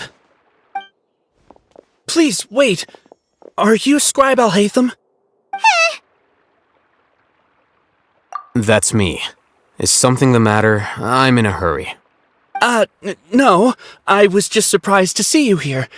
I had heard that the sages were looking for you not long ago, but I didn't know what for. And, also, please don't bring outside guests into the academia. Outside guests? How did you arrive at such a conclusion? Your groundless inference shames the Haravatat Darshan. What did you say? I'm the top student in Haravatat, and I earned 3rd place at the last Inter-Darshan debate. Don't look down on me! That wasn't my intention. As your Haravatat senior, I just assumed that you possessed a greater aptitude for critical thinking. Look, based on what you already know, the purpose of my return and the reason they're here should be obvious. Is that so? Wait a moment. Let me think. Don't tell me the answer. The sages search for you. A blonde-haired traveler. Outside guests. So, from the start, the sages weren't looking for you, but this traveler? And you were gone from the academia for so long because... Hey, shh. Yes, you've proven yourself as the top student in Haravatat. I surmise you've arrived at the correct conclusion. As I expected. Please, forgive me. I wasn't thinking clearly just now. Thank you for getting me back on track. It's nothing. We'll be on our way then. All right. Thank you for your contributions to the academia, Scribe.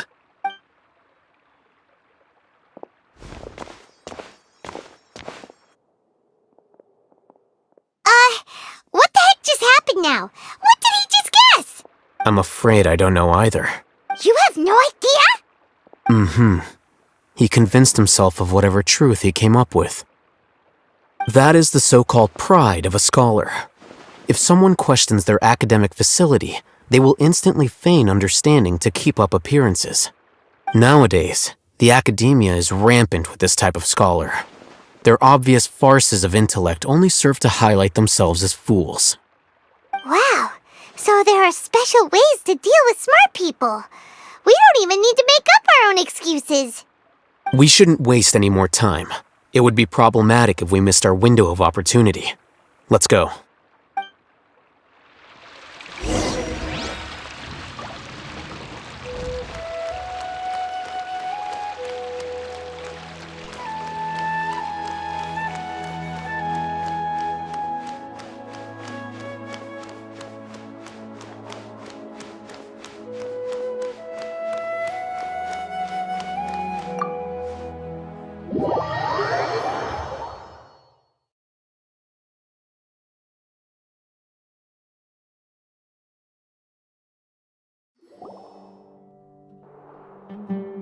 Is this the Academia's library?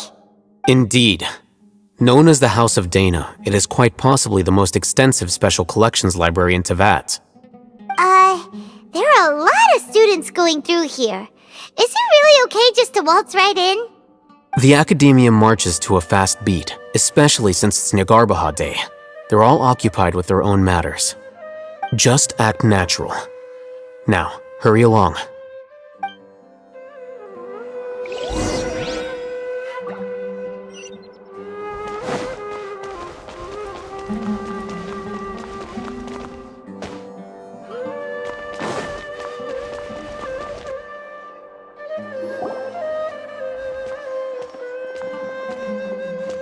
What's this platform for? It's a lift that Academia personnel use to access higher floors.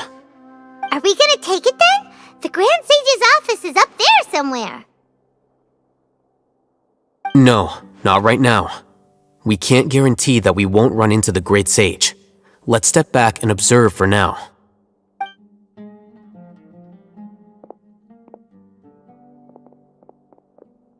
You think the Grand Sage will exit from there? And after he does, we'd sneak past him? Oh, Paimon thinks that's really dangerous. Who knows? However, if we can confirm Azar's current location, our operation will be much safer if we...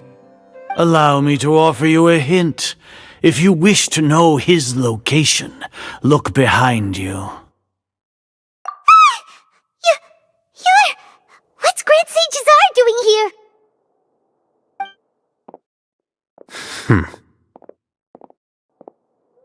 Do not tell me you believed the Academia would not grow suspicious of you after such a prolonged absence, scribe. An eyewitness had informed me of your whereabouts, so I came to personally welcome you. Great Sage, I didn't expect you to care so much about me. I'm truly flattered. I'm sure, but compared to you, I am far more interested in these two unexpected guests. You are the Traveler and Paimon, correct? It's a pity that only now have I been afforded the opportunity to formally meet two of Sumeru's most esteemed guests. I do apologize for my lack of decorum. Excellent. You immediately initiated discussion instead of attempting to prepare some perfunctory excuse. You clearly understand the situation at hand, and have no intention of making a reckless stand. The foot traffic here renders this place unsuitable for discussion. Please, follow me to my office.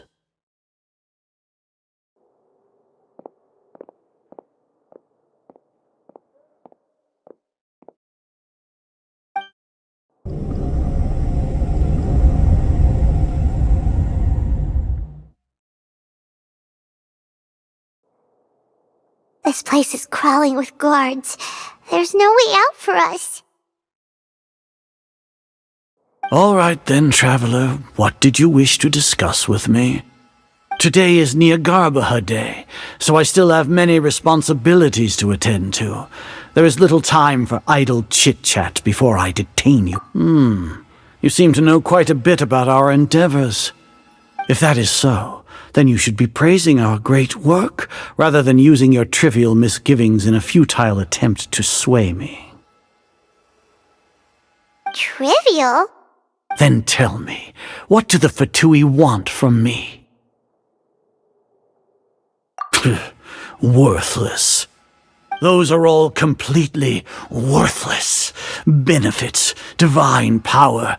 These materialistic words do nothing but debase our great work. Creating a god. Yes, we are using human wisdom to create a god. If humanity cannot attain omniscience and omnipotence, then we shall create a god to reveal them. This is the pinnacle of human wisdom. We shall regain a god's guidance at long last. No longer will we flounder in the interminable void of consciousness and knowledge. Even Irminsul will be freed from its plight. For our nation of scholars, this is the ultimate aspiration. No cost is too great to realize it. You will never understand the rapture of having a god be born within your very hands. With your degree of knowledge, you cannot even comprehend such an emotion. Gods exist on a plane that far eclipses humanity's. Lesser Lord Kusanali, what can she even do? Care for the people? Fend off sandstorms? Fabricate silly fairy tales? These are but child's play for the Academia. Does that make us equal to the gods? We are a people favored by Greater Lord Rukadevata. Though I may have personally not seen it, our forefathers bore witness to true wisdom. The ascension of the Lesser Lord has brought nothing but bewilderment to the scholars. They all ask, is that truly what true wisdom is supposed to look like? With that in mind, it is better to keep her isolated in the sanctuary of Suristhana, so our academy will not become embroiled in turmoil. What a pathetic justification! Do you really think that only the super smart or powerful should be able to call themselves gods? As per your judgment, Grand Sage, they are indeed dangerous individuals. Not only are they acting against the academia, but their ideologies have the potential to lead scholars astray. Looks like there really was merit in my assignment. Alhaitham? Are you talking about us? Anyway, I've brought them to the academia as ordered, but it took some time and trouble. Oh, that reminds me. Here's the investigation report you had requested. It's a summary of my time spent with the Traveler, an array of information about him ready for your perusal. Alhaitham? So you're still on the Academia side! We finally started to trust you!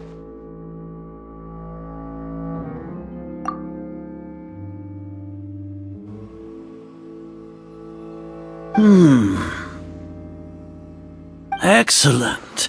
Detailed contents with no errors. I would expect nothing less than an immaculate report from the scribe. As it is Niagarbaha Day, I'll enter the information on you into the Akasha. Surely you know what that means. We'll be monitored, just like Sino. With the Akasha's calculation prowess, all of your actions will be predicted with an accuracy of at least 98%. Furthermore, your data will be updated in real time whenever new information presents itself. To put it into words you can understand, wherever you go, you will be walking under an invisible leash. This is Sumeru's greatest penalty for dishonest persons. Are you not familiar with the concept that great responsibility begets an equally great suspicion? In any case, you are Sumeru's most concerning external variable.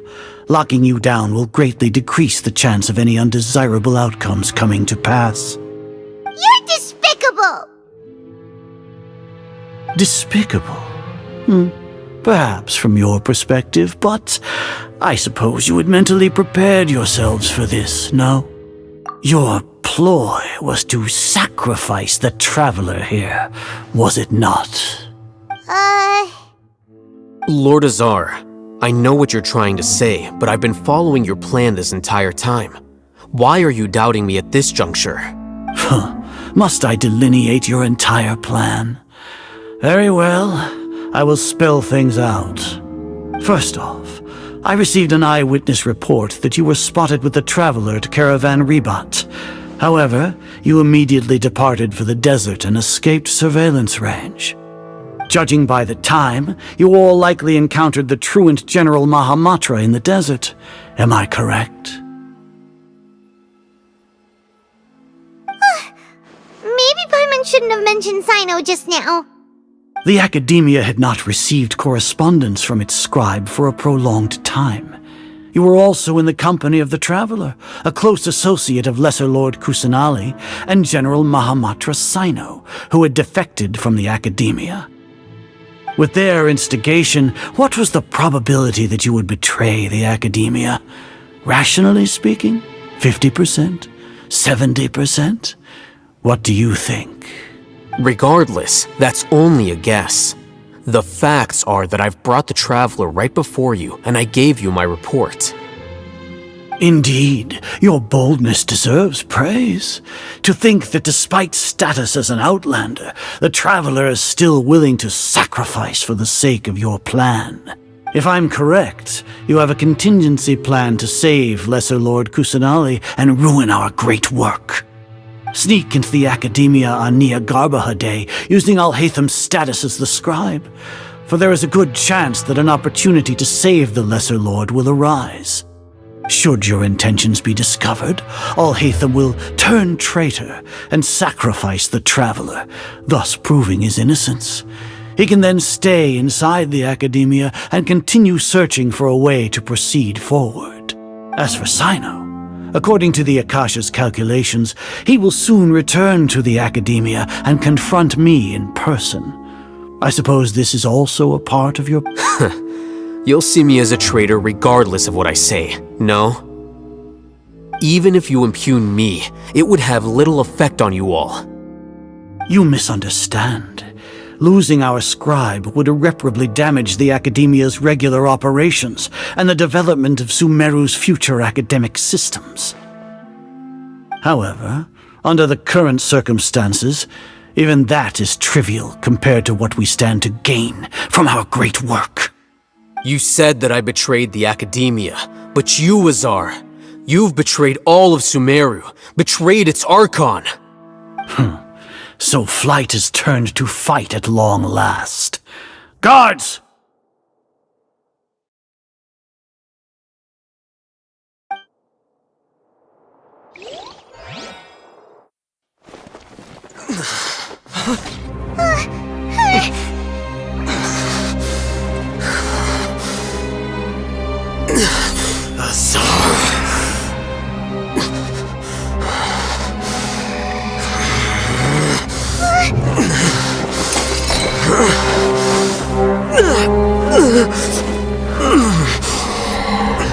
Well, what do we have here? So you stole that divine knowledge capsule. Traitor! You traitor! Even the most rational scholar will yearn for the power of a god in a moment of desperation. Aren't you doing the exact same thing as me, Alhaitham? Unfortunately for you, no god will lend you their power. Azar!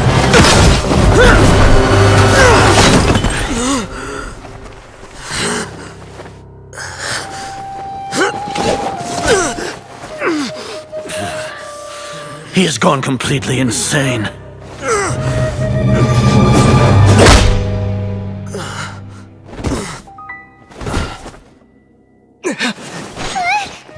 Take him to the Matra and exile him to Aru village. Then find someone to take these two to the confinement room. I'll deal with them later. Grand Sage, we've finished all required preparations for Nyargarbaha Day. We may begin to enter the capsules now. Excellent. You may begin.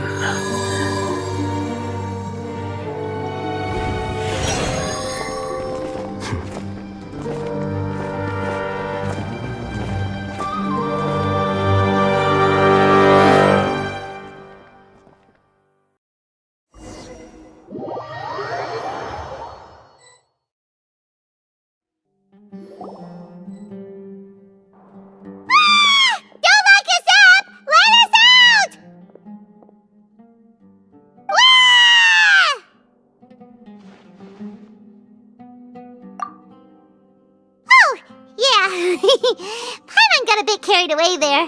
How was Paimon's acting just now? Great, huh? Everything's going according to plan so far. We made it into confinement, and Alhaitham's probably done with his part too. We even managed to trick Grand Sage Azar. Alhaitham sure knows how to cook up a plan. What are we doing next? Paimon has trouble remembering things when she's worked up. Right. Paimon thinks it went something like this. Apart from that, we still have yet another goal in the first stage of our operation, which is to send the Traveler to the confinement room. What? Why do we want to get him locked up on purpose? He's always been the person the sages are most afraid of, as well as the greatest obstacle to their successful implementation of their plan. They are very aware of the risk he poses to them. Once the Traveler is imprisoned, the sages will likely think that everything is under control. And with their guard down, the next phase of our plan will have a much higher chance of success. I can already see the pompous looks on their faces. Oh, that's a super tricky plan. But Paimon still thinks it's not really worth it. That isn't the only reason, of course. He has a more important task once he's in confinement.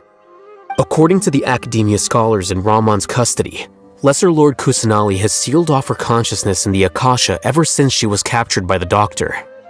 That way, they can't pry any more information from her. Even if we break into the sanctuary of Suristhana, it will take time to awaken Lesser Lord Kusanali's consciousness. We need to do that in advance. So our job is to wake up Nahida! Okay, totally worth getting thrown and jailed for. The confinement room is inside the Academia, close to the sanctuary of Surasthana. It's a completely enclosed space, and you won't be receiving any visitors. I'll work with Ramon's scholars to make some modifications to your Akasha terminal. Once you're in, get as close as you can to Lesser Lord Kusanali and try to connect to her consciousness. However, as for whether she'll actually wake up, that will depend on our luck.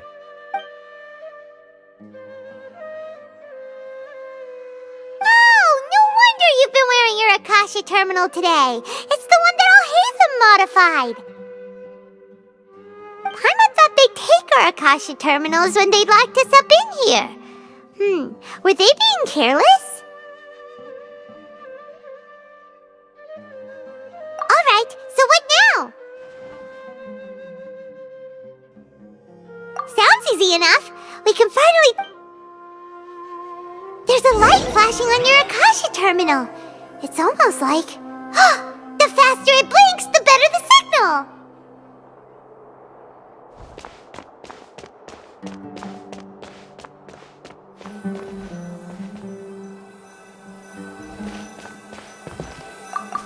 Whoa!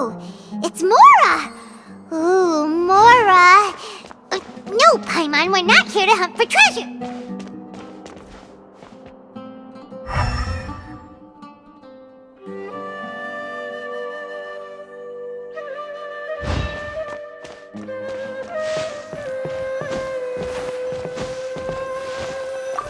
Here? No signal again! Is it getting jammed?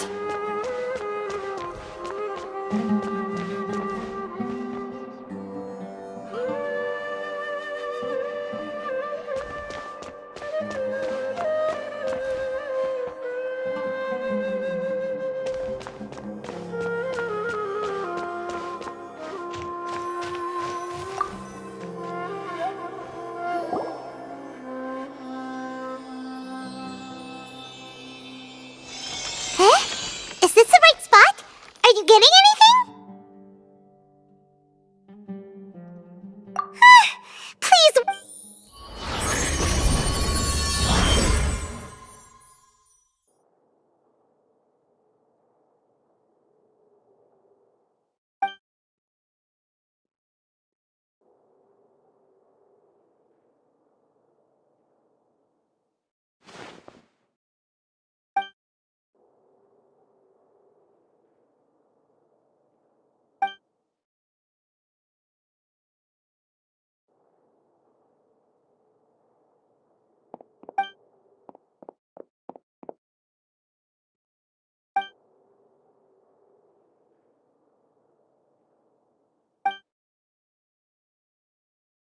Nahida!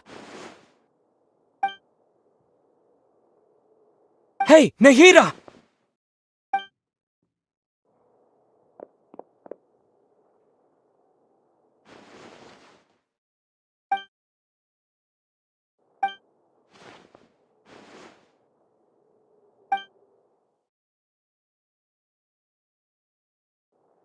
When did it first start? Oh, right. It started from the moment I was born.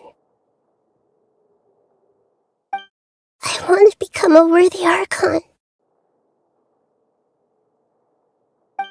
So I've kept studying. Kept listening to my people and their hearts. Kept looking for a way to save Irminsul. So I can catch up. Catch up to Greater Lord Rukkhadevata. But I'm stuck in the sanctuary of Surasthana. The sages are creating a god to replace me. And I'm forced to lock my consciousness in this boundless darkness. Nahida!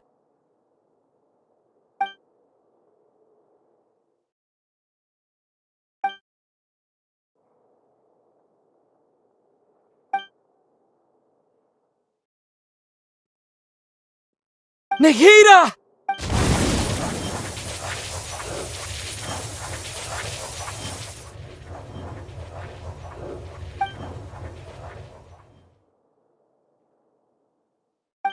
It's so quiet here.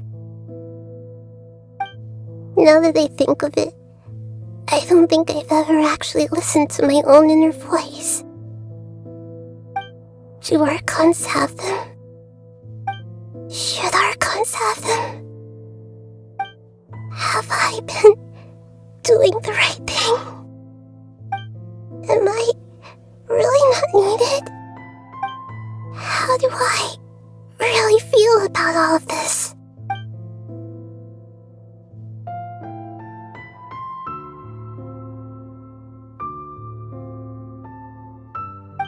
It's so quiet here. Since you're the god of wisdom, you've known the answers to all these questions since the very beginning, haven't you? Who are you? Whose voice is that? It sounds familiar. You're right, though. I won't ignore my own voice anymore.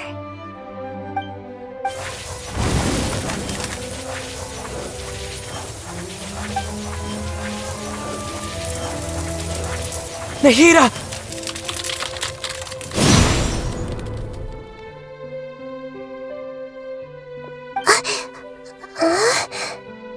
Nahida?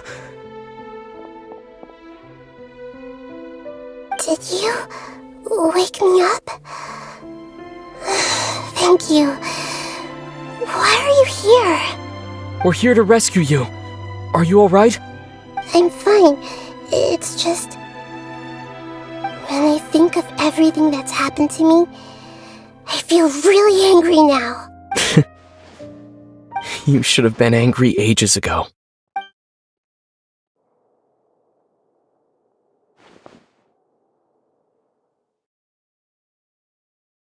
Huh? Oh, you're back! How's everything? That's wonderful news! Great, we weren't locked up for nothing. When you went to wake up Nahida, Paimon was listening for any sounds outside. You were out for a long time. There are fewer and fewer scholars going about now. You think everyone's done with their Nyargarba Day stuff? Yep, so that means our next act is Nilu's performance!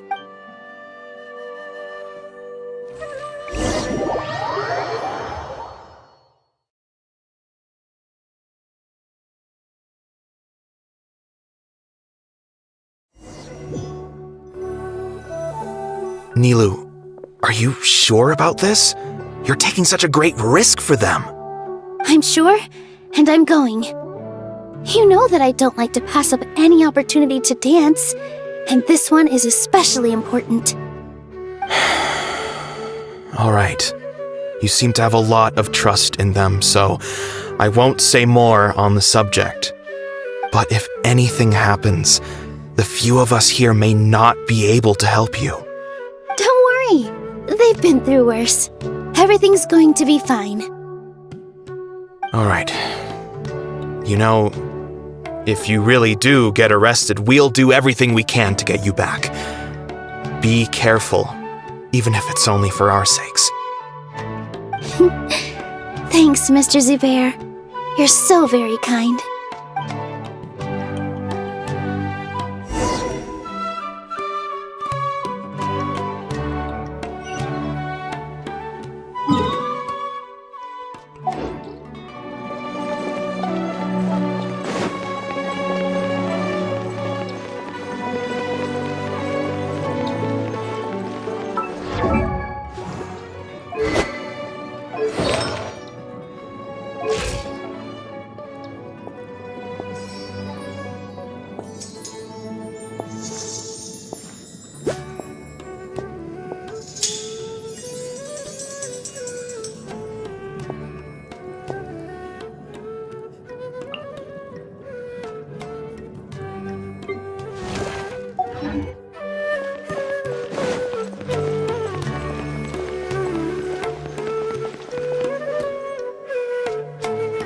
Nilu, how's it going? Nervous? Definitely more than usual. But it's because I'm worried I won't dance well enough. It's okay. Just focus on your performance. We'll take care of everything else. You sure know how to talk, taking all the credit even though we came here together to help out. Well, thank you both. I'll have to treat you to a meal after all this ends. I really... Ooh, that sounds great. Huh? How can we say no to that? All right, let's get back to business. Nilu, we'll be here to keep people from going to the academia so they don't interrupt your performance. I was planning on telling them something like, the Academia's been conducting a weird experiment, and some of their test subjects escaped. It's really dangerous there, so stay away. Oh, you couldn't think of anything better? Oh well, I guess it does sound like something the Academia would do. I think it sounds great. I'm counting on you guys. Don't worry, it'll be a piece of cake.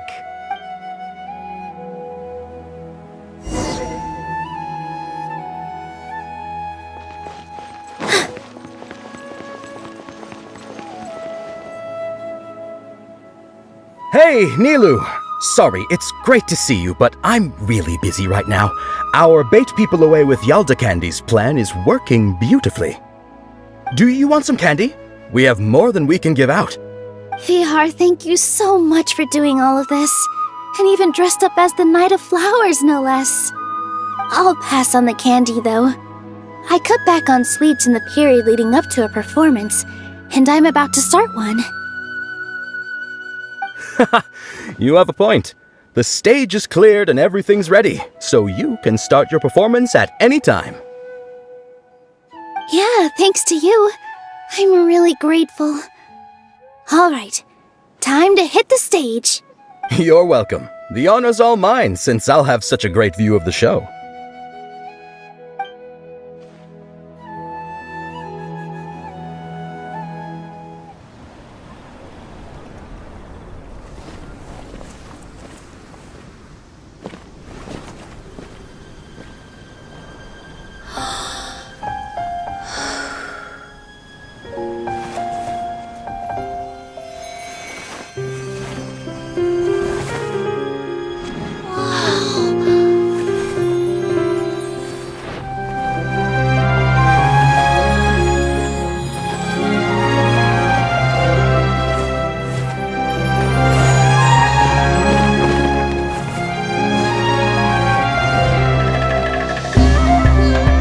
I've never seen a performance like this.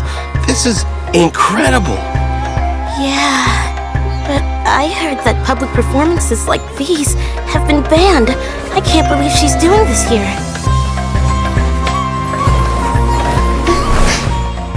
Grand Sage, there's some commotion outside. How uninteresting. Issue the new Prohibition Act from the Akasha to the guards. They'll know what to do. Do you think we should, stop her? Let's just watch for a little bit longer.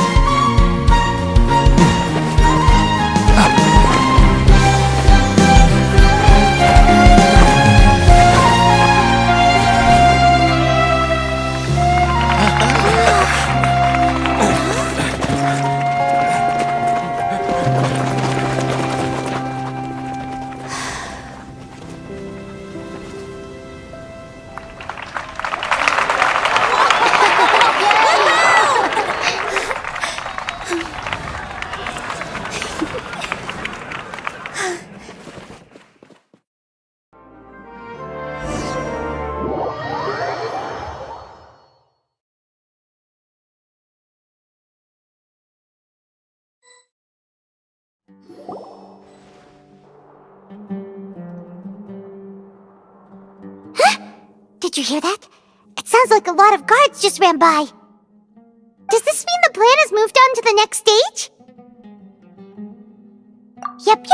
It's great that everything seems to be going well. Come to think of it, when did Alhaitham replace the knowledge capsule that was about to be entered into the Akasha?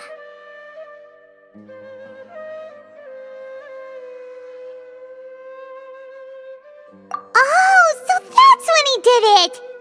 Paimon was too nervous to notice. Speaking of, Didn't Alhaitham also yoink the divine knowledge capsule from that mercenary leader in Port Ormos when everyone else was distracted? It's a time-tested trick of his. Why are we complimenting him? Yeah, he's smart and all, but he still makes Paimon's blood boil. Let's review our plan for this stage again. It's not like we have anything else to do right now anyway, and it'll help us feel more confident. Paimon remembers that Nilu's task was supposed to go a bit like this.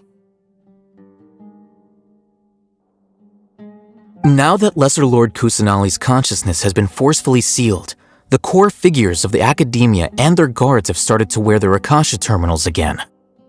With the Doctor's technological support, they think they have nothing to fear. How despicable of them to rely on such a person. But this is also our chance.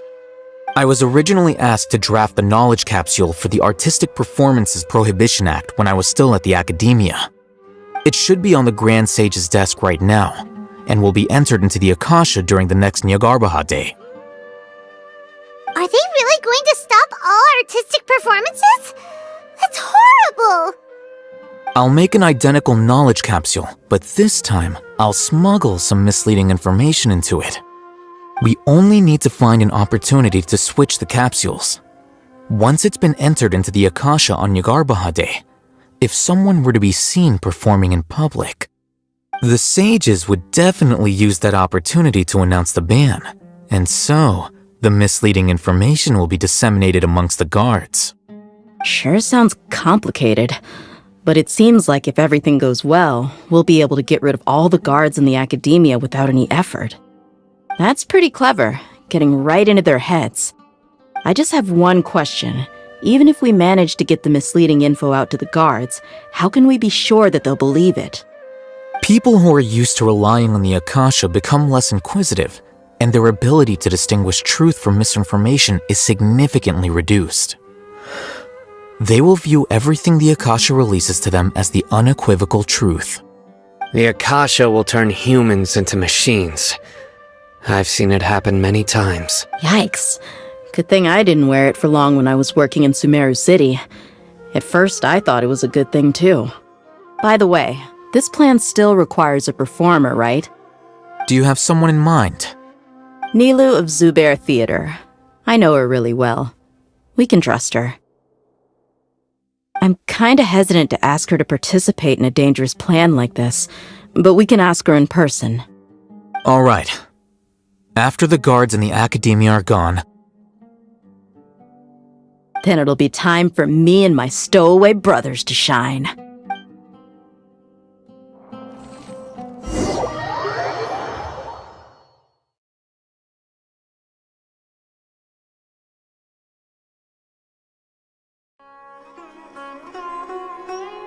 Here they come. Did you see that, Raman? They came out from the Academia in droves.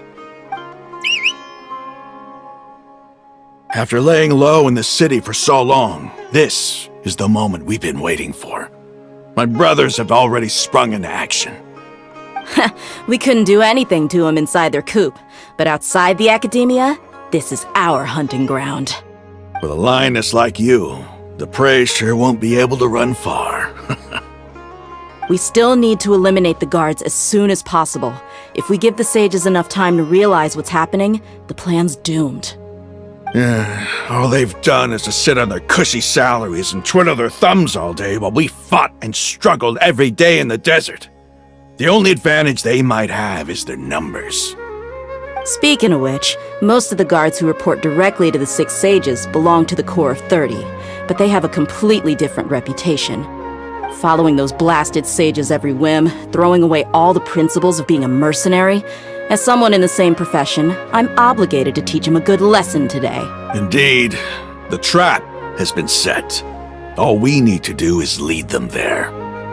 All right, let's each take a road and herd those scattered guards back into one place.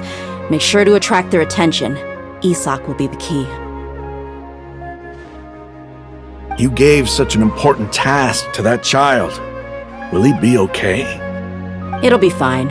Isak was so determined to help, so let's put our faith in him. Besides, even if he's caught, The guards would be too scared to do anything to him. They've never seen Lesser Lord Kusanali in person, after all. You've got a point. Anyway, I think I see them coming. Let's head out. Good luck.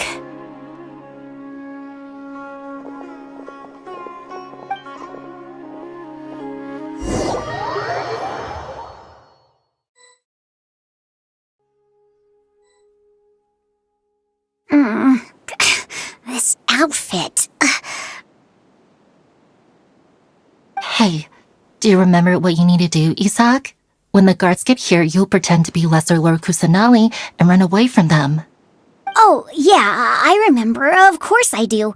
I'm just a little nervous. Relax. Don't think about getting caught.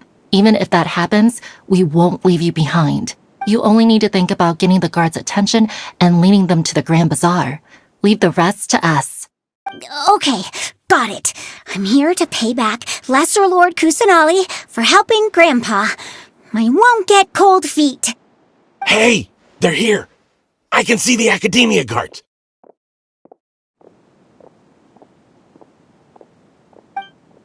All right, it's time, Isaac. Take a deep breath and go. You can do this.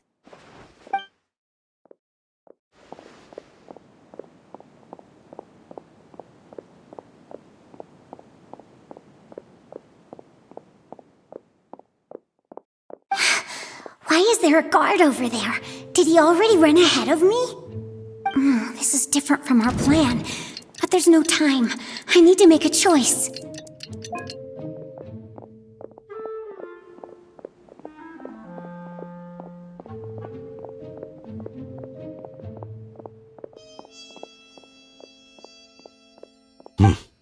Let's have a look behind the house. What should I do next? Huh! Looks like nothing's here. A wasted time. Luckily, he didn't check behind the tree. What should I do next? The guard looks alert. What should I do next? Hey, stop! I saw you! Don't try to run!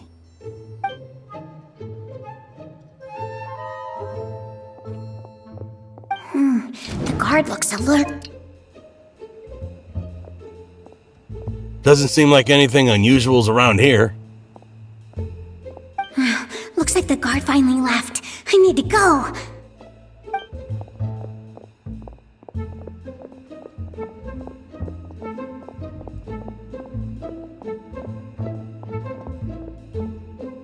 Hey! Lesser Lord Kusanali is over there! Stop!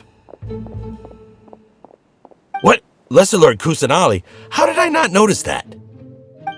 They found me. This is bad. Where should I go? The target suspected to be Lesser Lord Kusanali has escaped into the Grand Bazaar. Assemble and arrest her!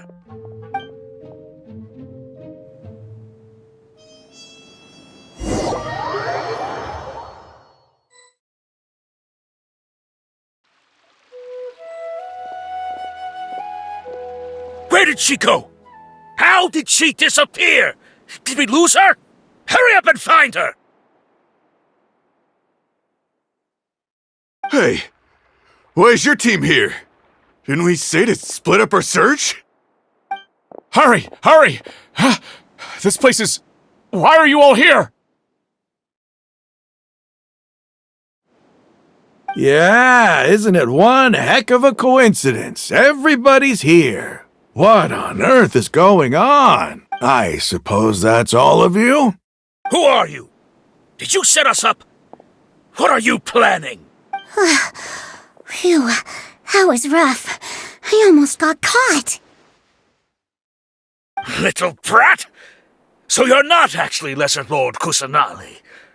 Who exactly are you all? Eremites from the desert?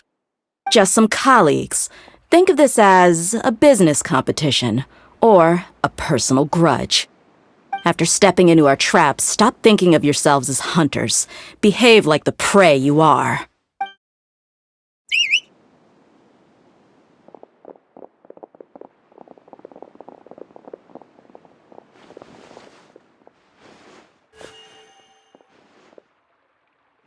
An ambush? How's that possible? This is Sumeru City, but mercenaries from the desert somehow ambushed us! You've spent all your time hiding away in the academia. This place has long since become our hunting ground. Brace yourselves!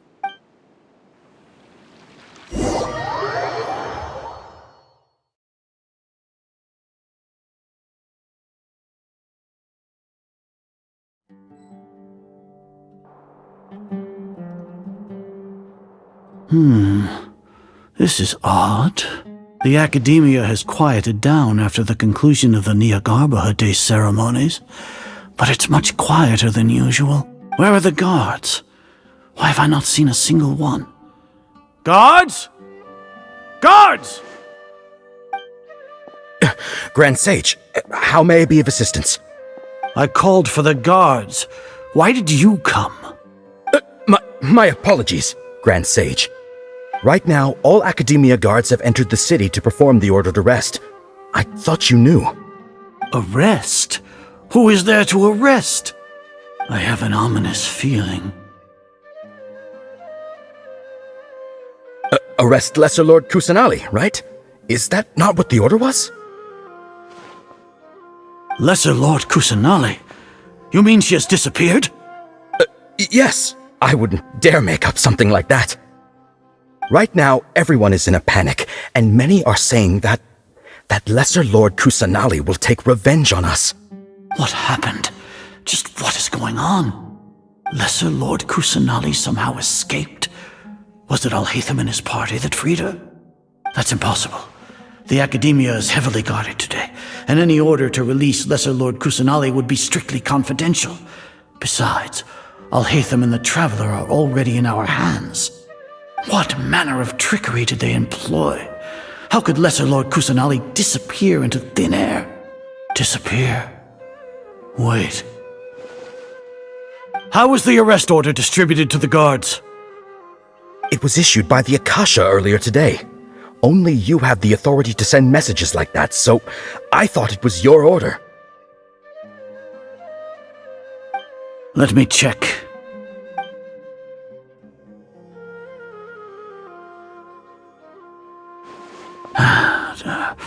Here. Lesser Lord Kusanali has escaped from the sanctuary of Surasthana. Go to the city and arrest the escapee immediately. The Akasha indeed contains this information, and it clearly appeared in my mind. How did they bypass my permissions to issue this kind of message? Was it the report about the Traveler that Alhaitham submitted? No. I specifically checked that knowledge capsule before entering it into the Akasha. Could that have been a red herring? Well, even if I figure it out now, it won't make any difference. The important thing now is to confirm Lesser Lord Kusanali's status. Have you been to the sanctuary of Surasthana to confirm that Lesser Lord Kusanali has indeed escaped? Confirm? No, I haven't. It may be a bit offensive to say this, but Grand Sage, what you're saying doesn't make any sense. How can the information in the Akasha be inaccurate? What the Akasha decrees is fact. That is common knowledge to all of us. If we have to confirm the information and knowledge from the Akasha ourselves, then how is that any different from us learning that information ourselves? Wouldn't Greater Lord Rukkhadevata's legacy lose its meaning that way? In the beginning, it was I who asked you to believe in the Akasha, to believe in the legacy left by Greater Lord Rukkhadevata. Are you trying to use my words against me? No, Grand Sage. I'm merely confused because I believe in you. I never meant to refute you. Stay here and see if there are any suspicious people around. I'll go to the sanctuary of Surasthana on my own. Yes, Grand Sage.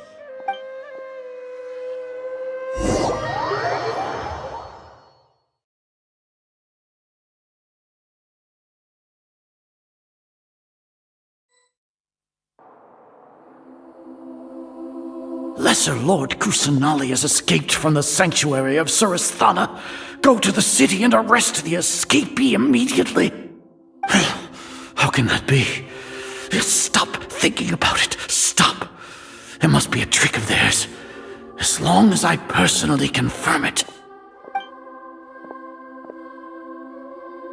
Ah! Impossible. That's impossible. There must be something wrong with my eyes.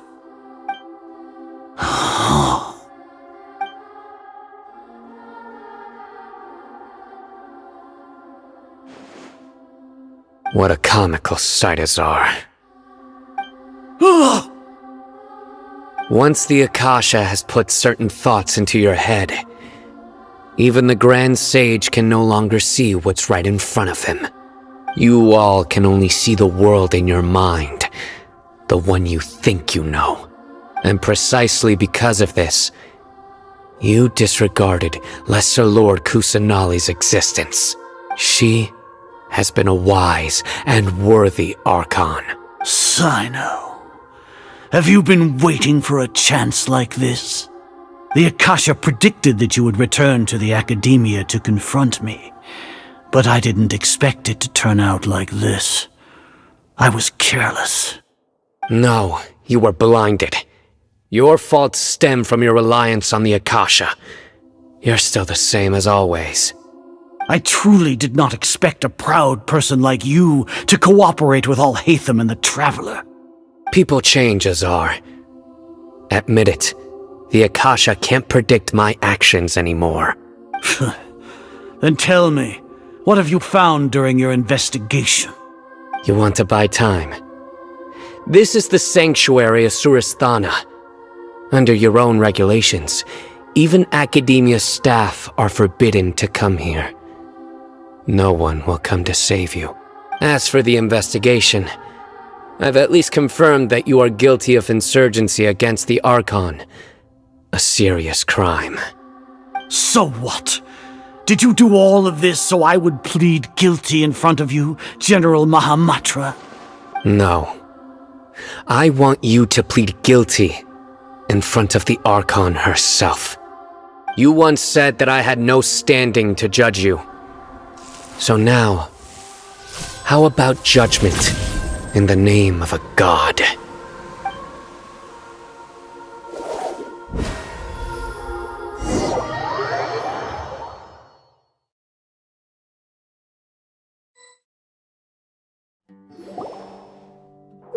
How long do we have to wait? Paimon wants to know how things are going out there. Paimon hasn't heard any sounds outside for a while. Hopefully something bad didn't happen. Yeah, but aren't you scared that we might be locked up in here for the rest of our lives? Thinking about it, at least Paimon has you. We could still chat like this. When Paimon thinks of Nahida being imprisoned alone in the sanctuary of Surasthana, Paimon can't help but feel sorry for her.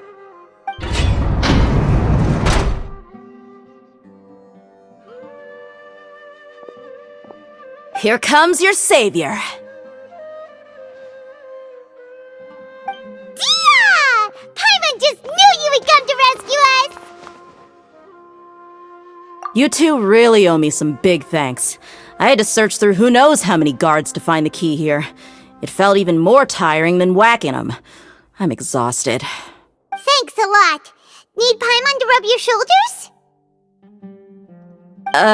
No, that's, I'll pass. What are you afraid of? Oh, are you ticklish? Now isn't the time to talk about being ticklish. Things in the city and on Cyno's side are both going well. The guards that stormed out of the Academia are all taken care of. The Corps of 30 is in charge of the city's defenses, but we already talked to Asfand. They've been fed up with the sages bossing them around. As long as it doesn't break their employment contracts, they'll turn a blind eye. That's probably because you've been super great friends with them for a long time. So, how's Cyno doing? The Grand Sage is in his custody. Even I know how terrible it is to fall into Cyno's hands, so he probably does too. Cyno forced him to release Lesser Lord Kusanali. He has no choice but to obey. So, hurry to the sanctuary of Surasthana. Assuming nothing weird happened, we should have already rescued our Archon. Honestly, I didn't expect our ragtag bunch to do this well. We just came together last minute to save the Archon, you know? Alright, you two better go. I still have to clean up some messes in the city. See you around.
Nahida!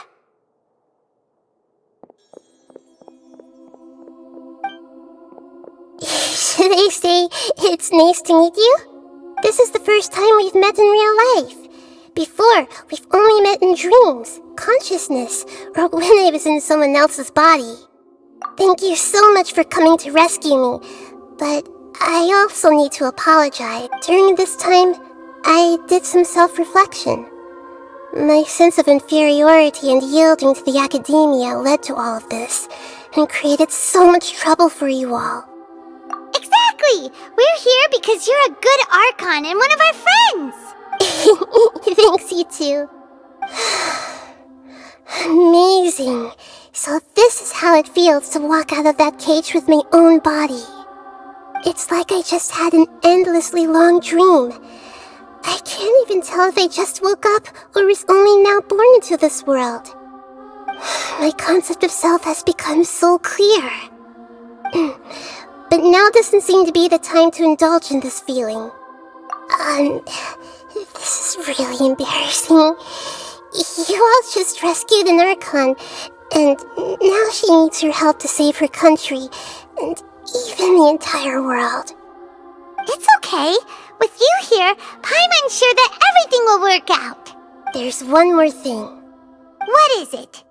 For all the things the academia did to me, and for all the folly it committed in the name of wisdom, as their Archon, I will make them pay. Ah! Wow! That's the spirit! You're finally standing up for yourself and not letting people walk all over you! I understand now. To be a better Archon, I first need to better myself. If you haven't even figured out how to be a caterpillar, how can you be a butterfly? Yes, true.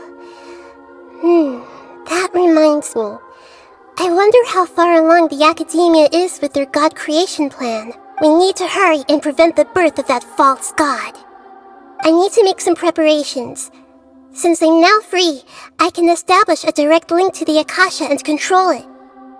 First things first, I need to remove the restrictions that the doctor put on me in the Akasha. After that, I'll make some adjustments and revoke the sage's permissions. The Akasha will then be like how it originally was, only operable by the Archon. After all, the academia betrayed Greater Lord Rukkhadevata's trust. This might take some time. In the meantime, you should also work on your own preparations. If we don't stop the god creation plan in time, we'll be in for a tough fight.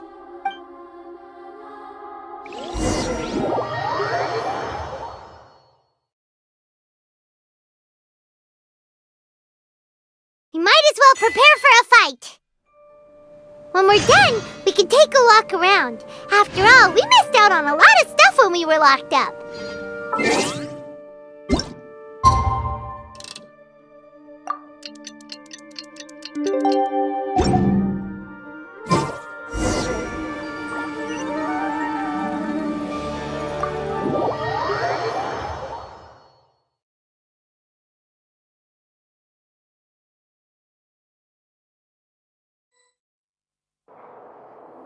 How's it going, Nahida? I'm done with the parts that needed my involvement to complete. Although it's my first time working with the Akasha like this, its internal structure and operation procedures are easy for me to understand. Greater Lord Rukkhadevata's design is truly brilliant. Oh, also, this is for you. Huh? What's this little floaty thingy? It's a small device I put together just now. You can think of it as an upgraded Akasha terminal. You may not need it right now, but it should be helpful in certain situations. Wait! This thing has the same characteristics as Paimon! We're both small things that float! Oh, all the things that make Paimon special got copied! When Paimon appears with the Traveler from now on, people won't remember Paimon because she isn't unique anymore! It's alright, Paimon. It can't replace you. It's only a flying device, but you're the Traveler's irreplaceable friend. You're so good at comforting people, Nahida. If only the Traveler was as smart as you. I was simply telling you what I feel to be the truth. I wasn't trying to comfort you. Nahida, you're natural at this. What you just said made Paimon even happier. By the way, there's something I need to confess. Even though I'm the Archon and in control of myself again, I'm not very good at fighting. You may have heard that an Archon's power is derived from their people's faith.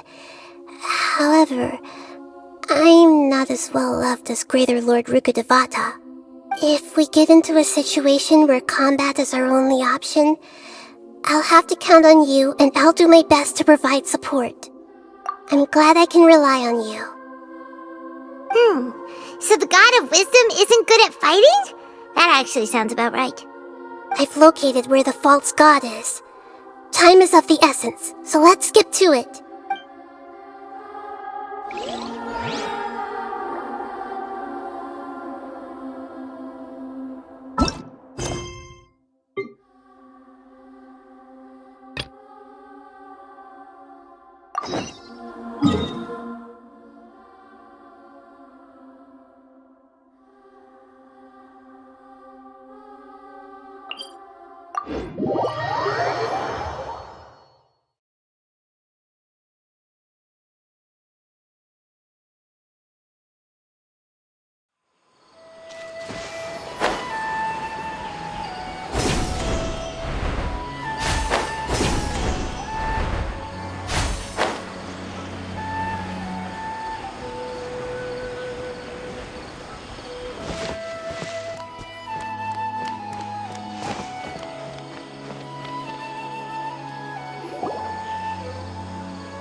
You've been, Tainari? That's... Keep your voice down. Tainari? Am I going and tell Tainari? What happened? Okay, you just have a Really? No can do. Oh. Hey. I don't know. It's different after I got... Could it be? So that's how this whole mess happened. Traveler, Paimon. Mr. Forest Watcher. I gave him some antipyretics. I told him that he would feel better. His symptoms resemble... What do we do? If memory serves, a small number grow in area. They're expensive, and I'll ask the caravans. All right. Contaminated region, huh? Is that why you two are also here? Yep. Doesn't seem like the only... We feel the same... All right. There's no time to...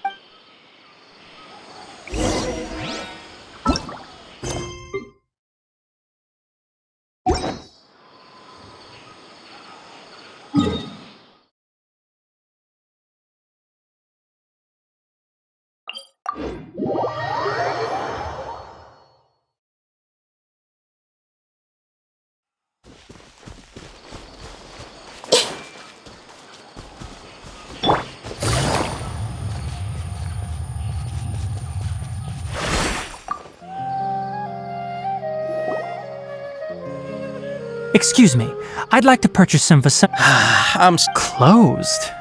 Now that's odd. It's a long story. Some of our our caravans, all the merchants. I don't get it. Raising prices. Mr. Forest Watcher, it's not that we don't want to. It's just we asked around, and apparently the forest has been. We can't keep waiting out. So the bandit hid in the How many people were there in total? That crook came from the contaminated region. As for how many, there weren't any. No people? Even if I tell you, you might not believe me. What the heck? The Avidia Forest has creatures like that? To be honest, it came out of nowhere. We were all shocked. I see. Oh, but not only that, but you. Enough. Maybe one. If you're interested. All right.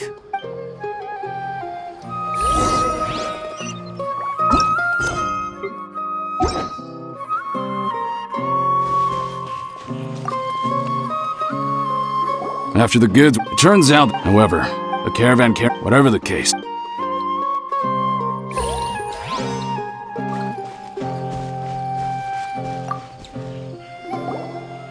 That mechanical 10 of us didn't our salary.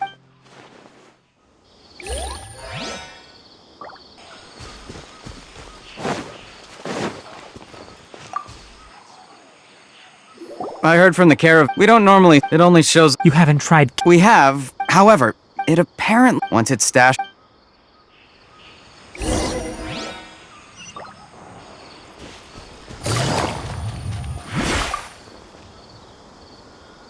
How are things? We learned of its behavior, assuming normal if I were its owner, but it only Right! So... Do you have any more Yes, Oh... Under constant external... Here's what we know. If we had... You're right. We don't have any other options right now. This bag of samples is all yours, Mr. Forest Watcher.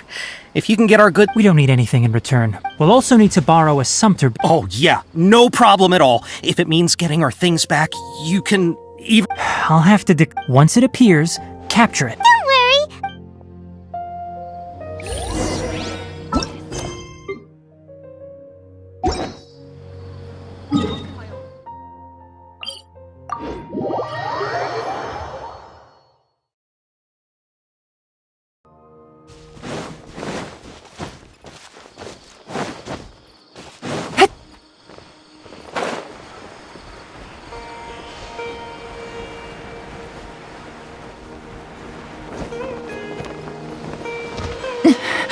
But the truth is still unknown.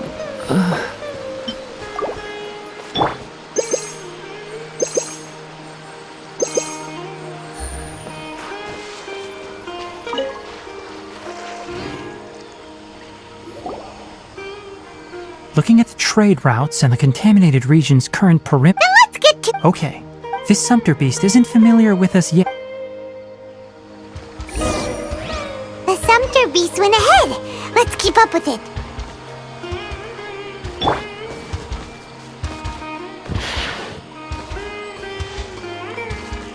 Huh? Why'd it stop? Looks like it's loafing around. Or maybe it's hungry. The caravanners grew disheartened after their good... All right, it's moving again.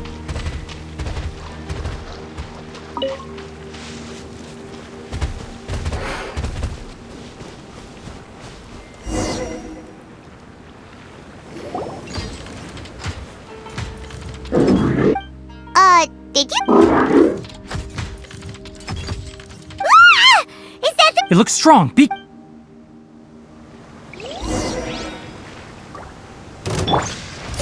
Quietly now. Order guide you. Gather.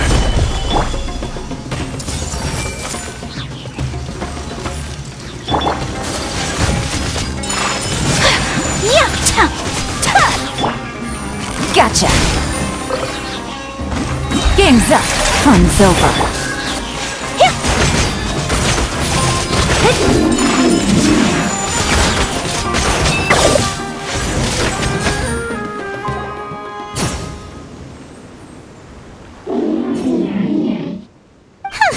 Just try to escape this time, you naughty caravan robbing crab! Hey, playing dumb won't save you. Spill it! Why are you stealing so... It doesn't seem capable of comprehending complex questions. Keep an eye on it. I'll search around the area for the caravan's goods. I don't know why you're stealing mechanical parts, but they don't belong to you. Stolen items must be returned to their rightful owners. You came from the depths of the contaminated region, right? How about you help us with something? If you take us there, I'll give you some mechanical parts as a reward. It reacted! We can't be certain yet. Its excitement may be a simple programmed response upon seeing mechanical components. Okay, so you want the crag to lead us into... That's right. The contaminated... If we charge... I've been studying... Paimon gets it... It doesn't have to. I gave it some components that it will definitely take back to the contaminated region. So long as it doesn't attack us. It seems to be really... Listen to me. Wait for us here. We'll be back soon. If you're still here when we return, I'll give you another mechanical part as a reward. I'm not sure, but we should return.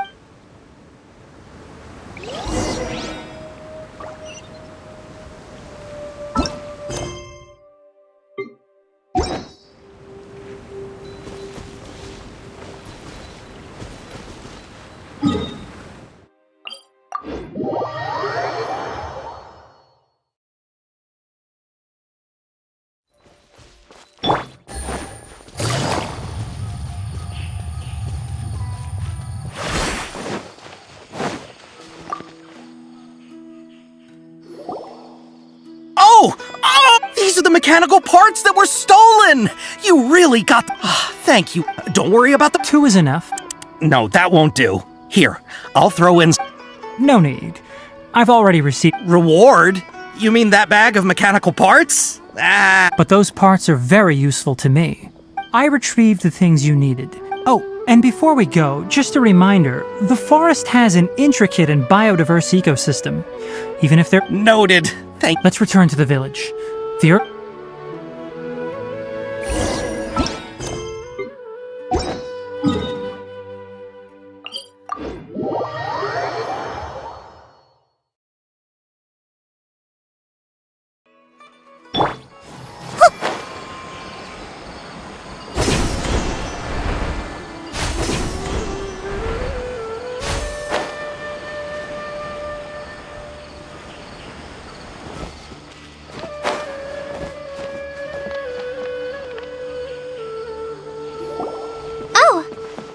Traveler and Paimon. Master, I prepared the pharmaceutical equipment. No need. A precise dosage is required this time, so I'll... Oh. But once I'm done, you can deliver the medication. He gets a little nervous when I'm around for too long. I don't think he'd find... I'll go prepare the medication.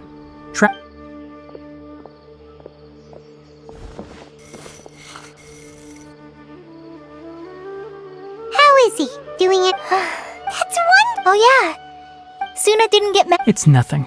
Of course I did. Yes, I'm leaving everything... Huh? Many things are... Deal with problem... That's right. All right.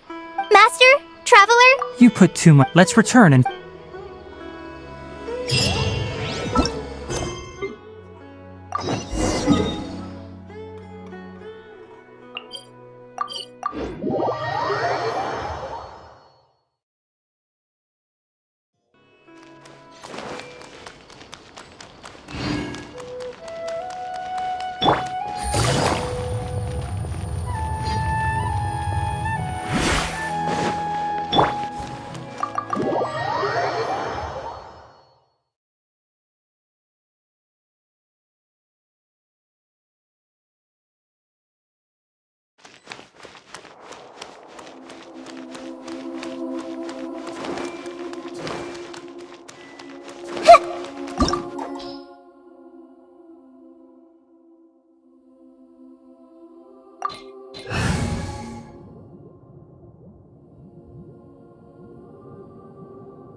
What is this place?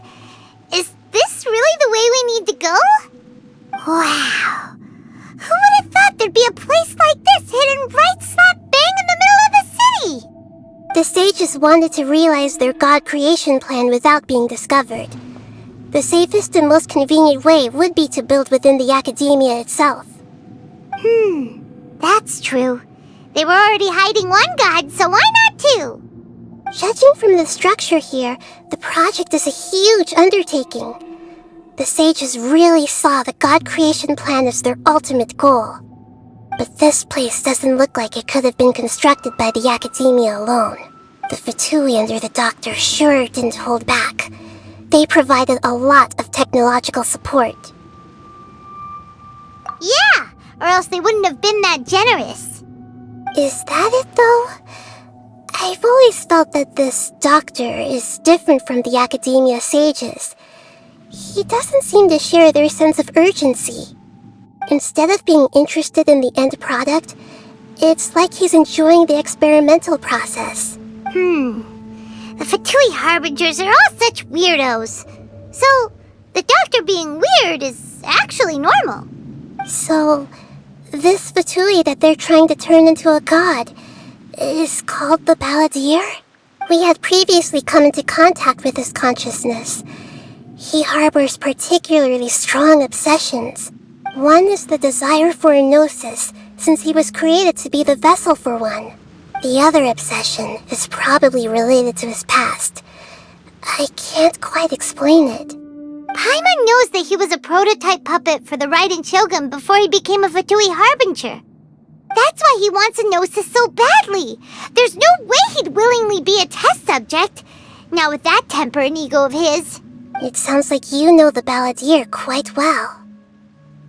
I see. Tell me more about him and what he's like.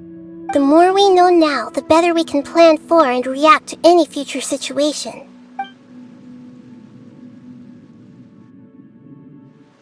Ah, I see. How fascinating. Alright, time to go. Let's get through here and meet him in person.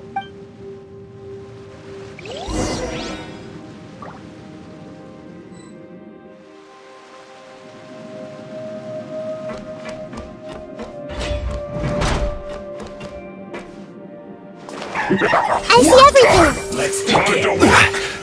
Solidify! Busted.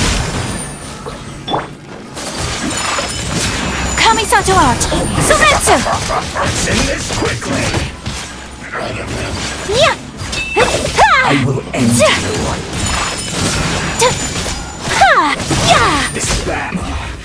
This isn't good.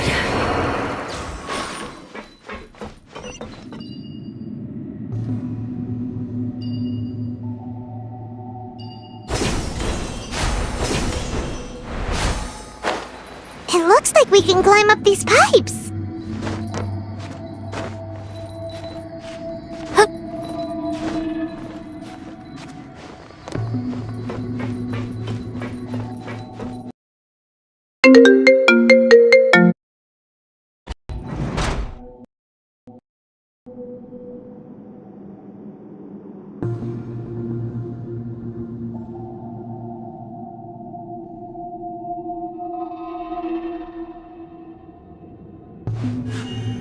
A blade embraces its duty, as a jeweler cherishes their gems.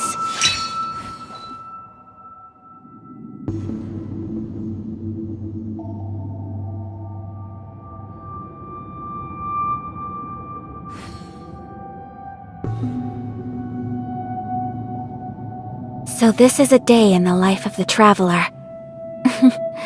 I'm learning more about you all the time.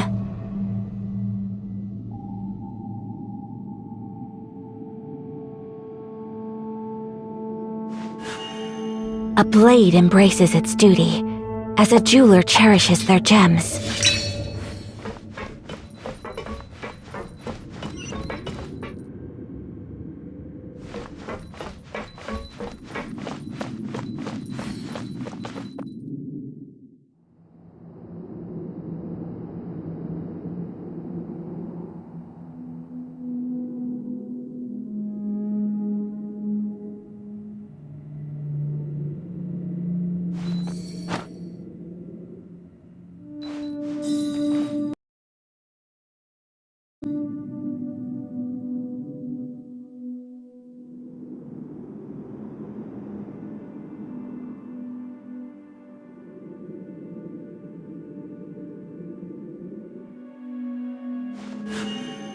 A blade embraces its duty, as a jeweler cherishes their gems.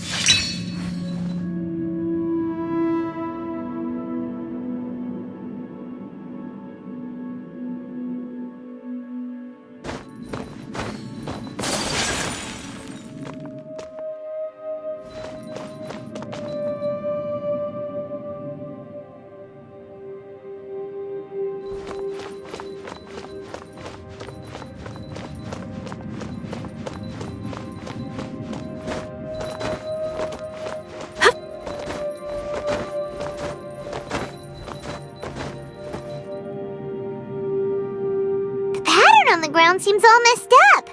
Let's go around and see if there's a way to fix it.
What they say is true. You have to see the world for yourself.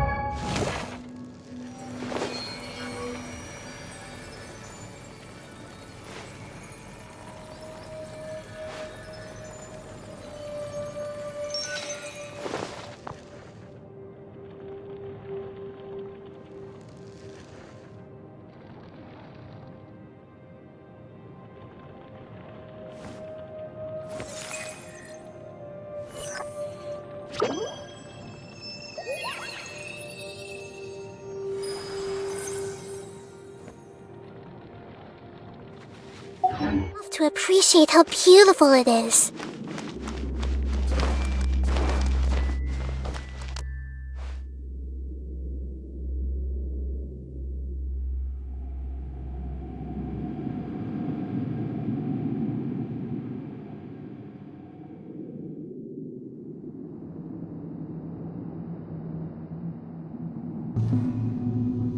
Something on your mind again? Let's work through it together. 2 heads are better than 1.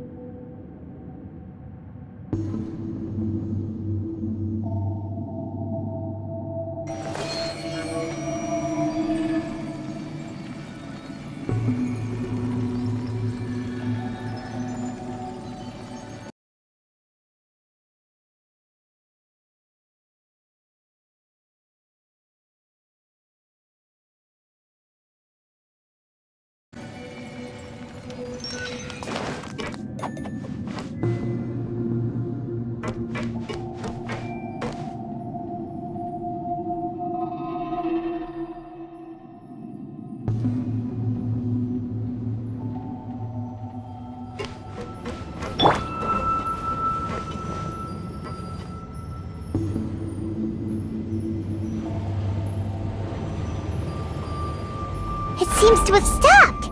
Let's continue.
Job.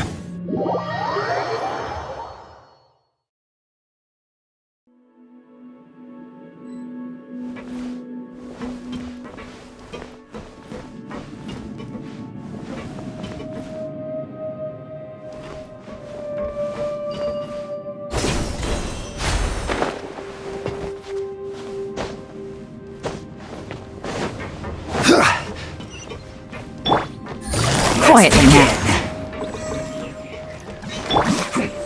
Stabilize!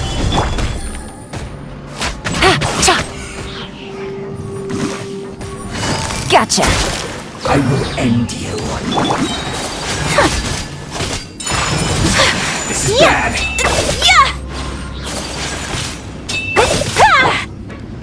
Hey!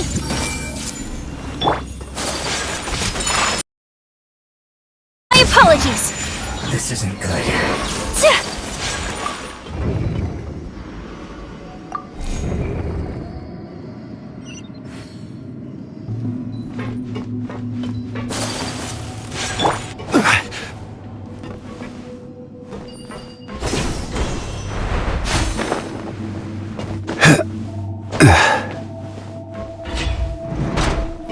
You'll get frostbite. Busted! Frozen. Whirling snow! Crisp.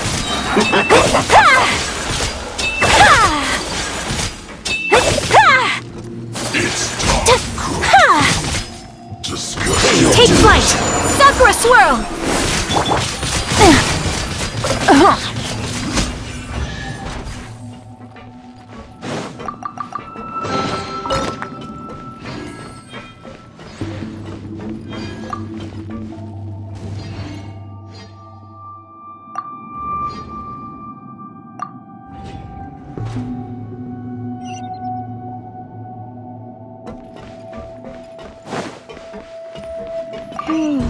The cart is stuck. Maybe there's something wrong with the tracks. Let's try adjusting the direction of the device to clear the tracks.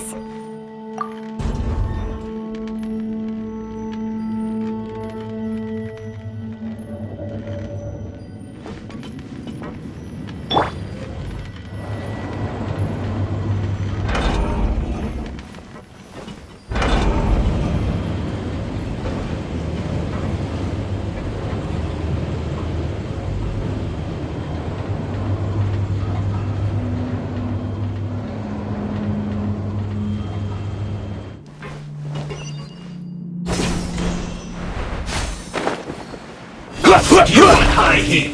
Gather! Things are about to get dicey. My apologies! Too low.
Osmanthus wine tastes the same as I remember.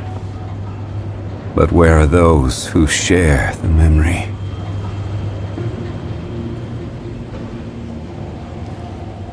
Crumble! I see everything!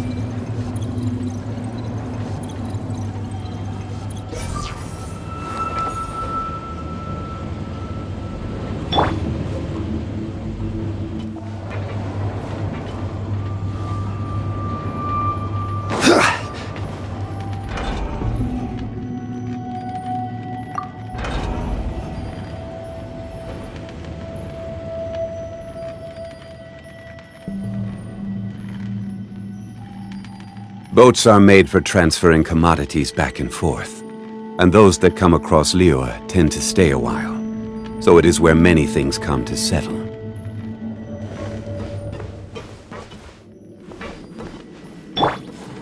Everyone hold hands!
Stabilize!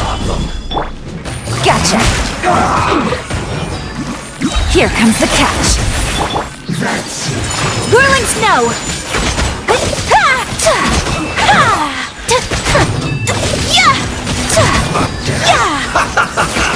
Embrace the ice!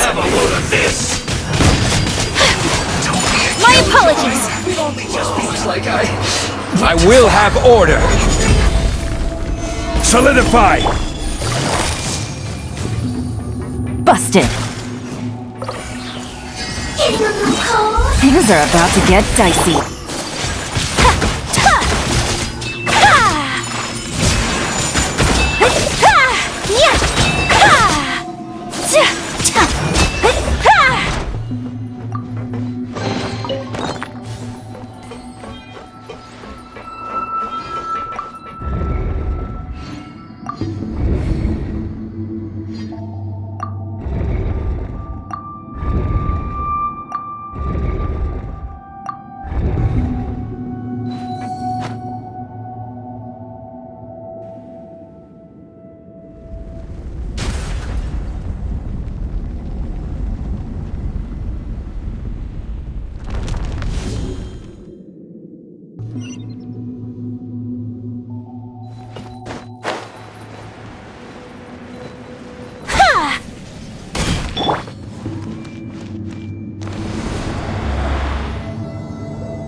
Looking at its operational status, we must prepare for the worst. The god they wanted to create is likely close to completion or already completed. Oh no! What should we do? Paimon can't imagine how hard it would be to fight against a Fatui Harbinger with a Gnosis! Are you nervous, Paimon? If you really want to know... Of course Paimon's nervous! Aren't you too, Nahida? Yes, I am. This is probably the first time I faced with a calamity of this degree since my birth. I feel not just nervous, but curious as well. Curious? Curious about our fate. To me, everything we perceive in this world, everything we learn, and everything that happens to us is considered knowledge. And if it's a form of knowledge, then it can be understood. However, only fate is about that which has yet to occur, so it has always drawn my curiosity. So to me, fate is the ultimate knowledge. That's also why I love observing humans and all the things that happen to them. And now, at long last, I'm not just an observer anymore. I will personally experience my own fate with you by my side. Isn't this such a wonderfully exciting thing? Ah, so that's what you mean. Paimon thinks she understands what you're feeling. Agreed. Okay, let's continue on. I can sense his aura from here.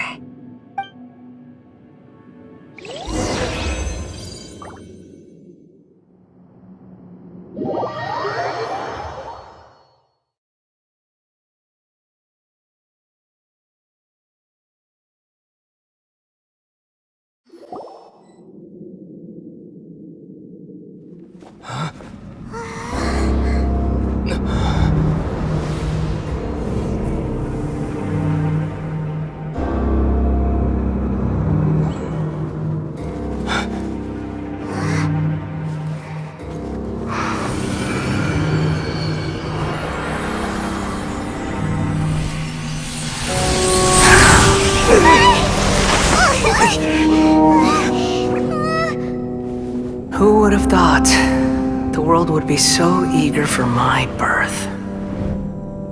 I remember you, Booer, the god of wisdom, and standing beside you, the traveler. Is he all-knowing and powerful now like Greater Lord Rukkhadevata? No, I can't feel the same kind of divinity I felt from the Greater Lord.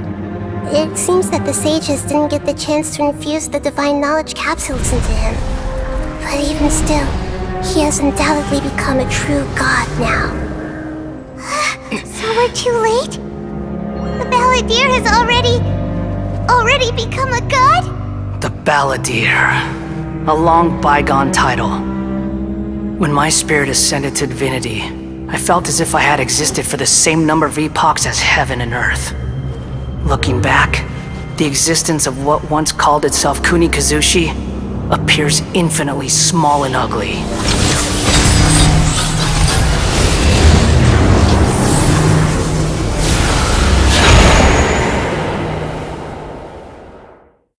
This imposing aura, it really feels like the gods! A body that capitalizes on the Balladeer's original construction as a mechanical puppet, with the Gnosis serving as a constant power supply. How much effort and resources did the sages put into this? From a purely technological perspective, it's a commendable achievement indeed. It's no exaggeration to say, this is the culmination of human wisdom. You sure are something! Dishing out compliments at a time like this? But I don't think he's reached the spiritual height of a god. Strife is engraved upon every god and every gnosis brought forth into this world. Can you feel it? The exhilaration of such power, and the thrill of anticipation for our contention. Nahida wouldn't feel the same things as you!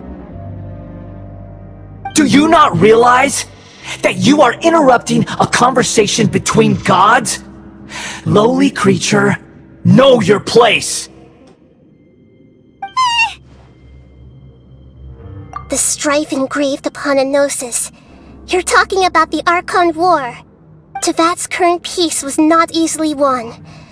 I didn't personally participate in the Archon War, but the way I see it, all those losses were meaningless, driven by the demands of the laws. There's no point in bringing it up again. Is that so? Yet I am deeply disappointed that I was never allowed the fortuity to personally participate in the Archon. This is a first. Encountering a god in this world who does not crave power.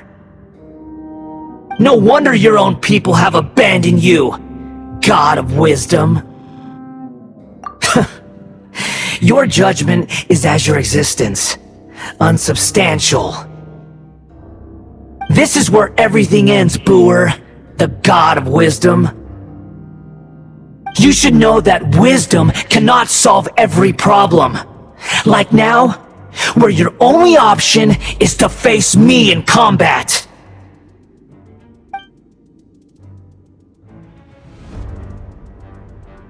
Come! Let us reenact a scene of the Archon War. Come and inaugurate my birth as a god.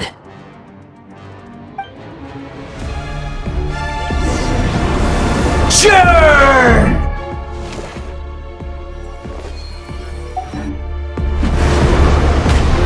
Let's change tactics. Stabilize! Feeble human! Here comes the catch.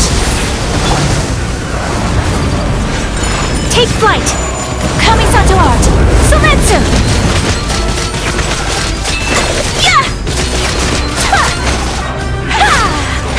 Insignificant pest! Solidify!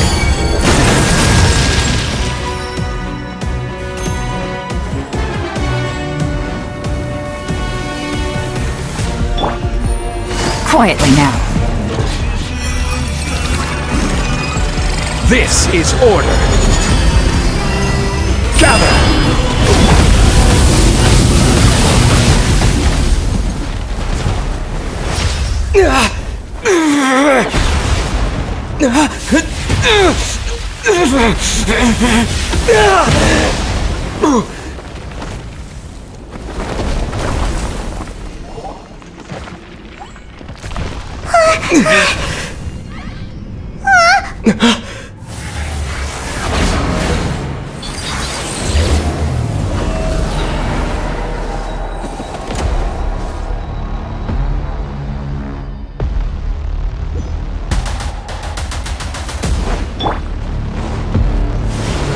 Tremble!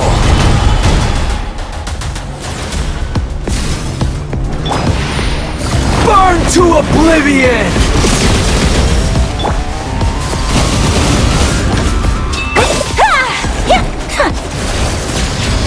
Kneel!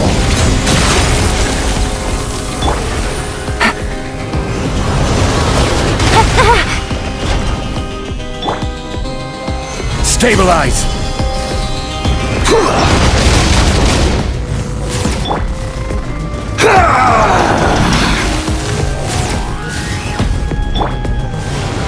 Tremble! Gather! Busted.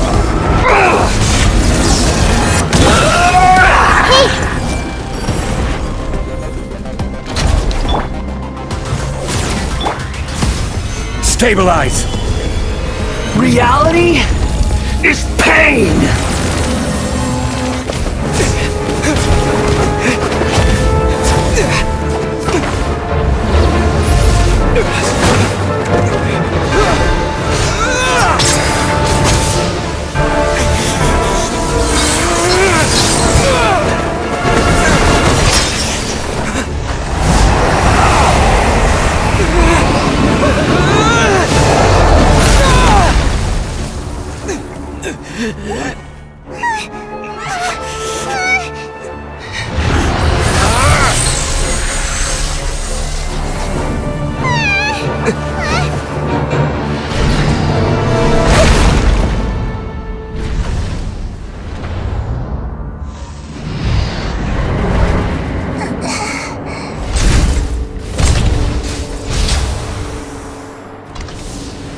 This is supposed to be a battle between gods, yet you choose to hide behind a mortal. And now, you're acting like you'd sacrifice yourself for a human. Are you having fun proving a false sense of heroism to yourself, Booer?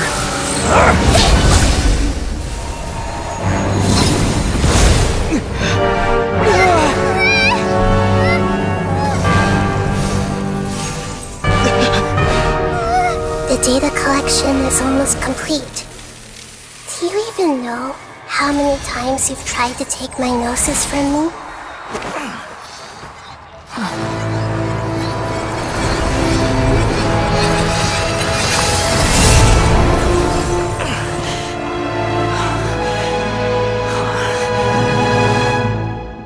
We just concluded the 168th loop. Did you know that in the effort to create you, the people of Sumeru were forced to live through the exact same number of Sub-Zerus festivals and samsara cycles? The power of dreams. When did you use it on me?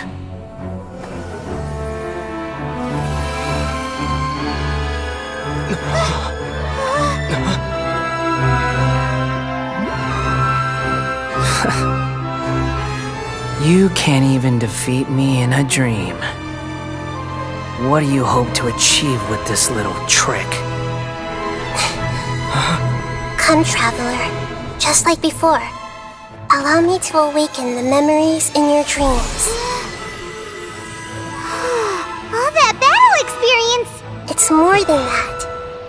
Compile everyone's wisdom in the name of the Archon.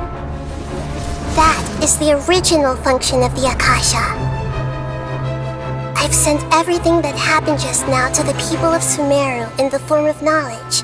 I've asked them to help you find a way to defeat the false god.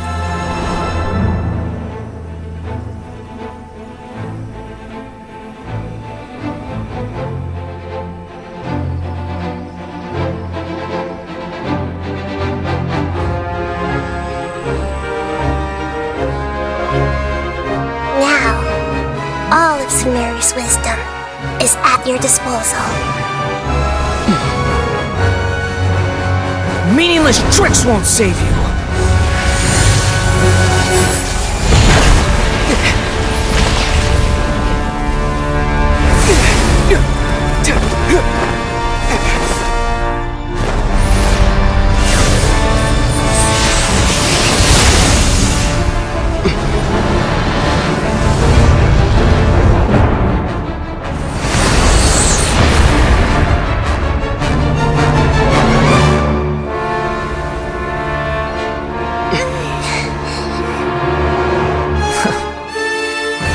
Are you done with your tricks?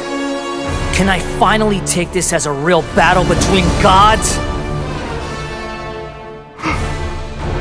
I'll leave this to you. The first sage of Boor.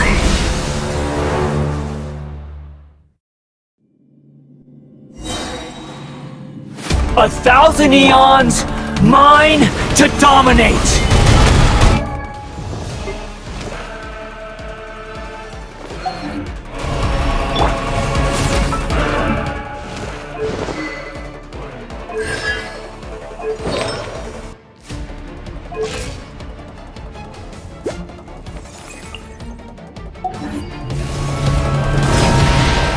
Burn to oblivion! Sharing my knowledge. Gather! Order guide you! Kneel! Hey!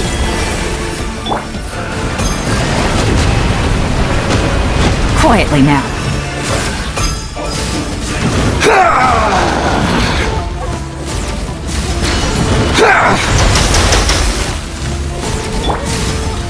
Solidify! Grow, grow, grow!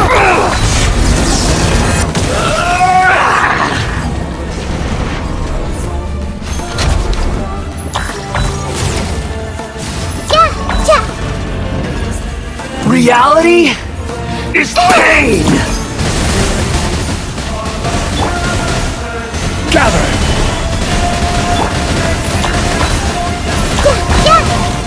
Everyone hold hands!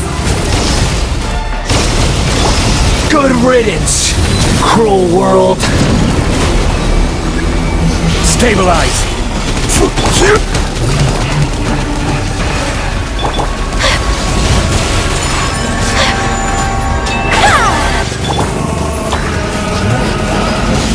This might hurt a little.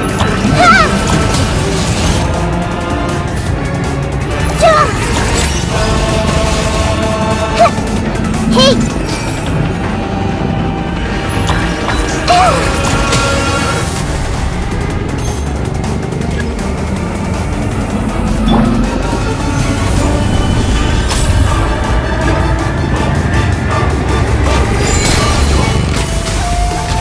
Your new god awakens!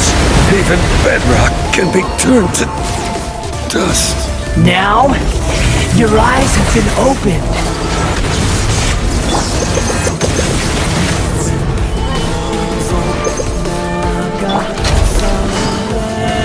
Gotcha! Burn to oblivion!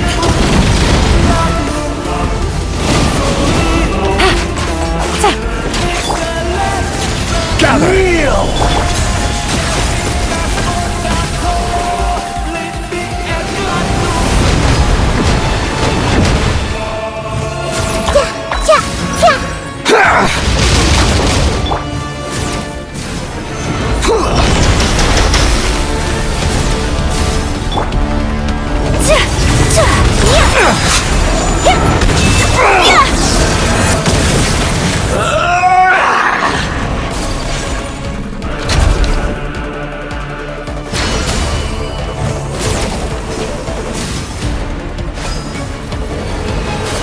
Reality is pain! My apologies!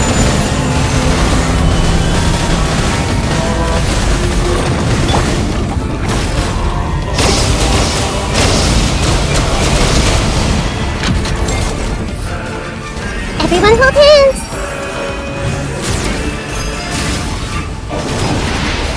Burn to oblivion!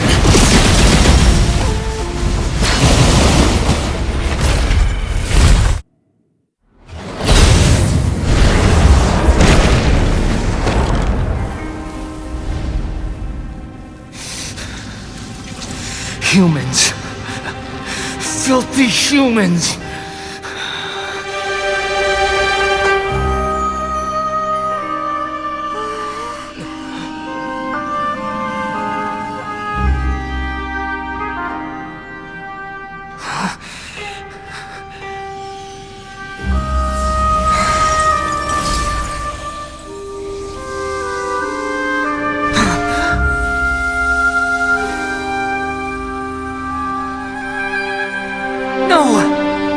Wait!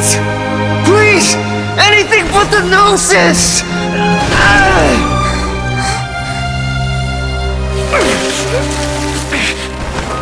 That's mine! Don't even try! I'll never go back!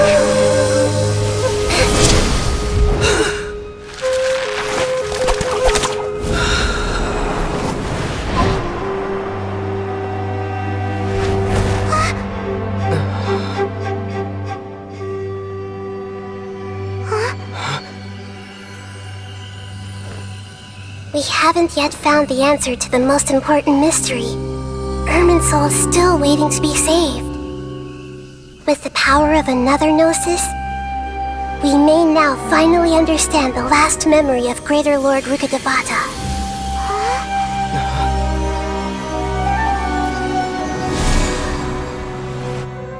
This is... That's right. This is the last memory of my predecessor.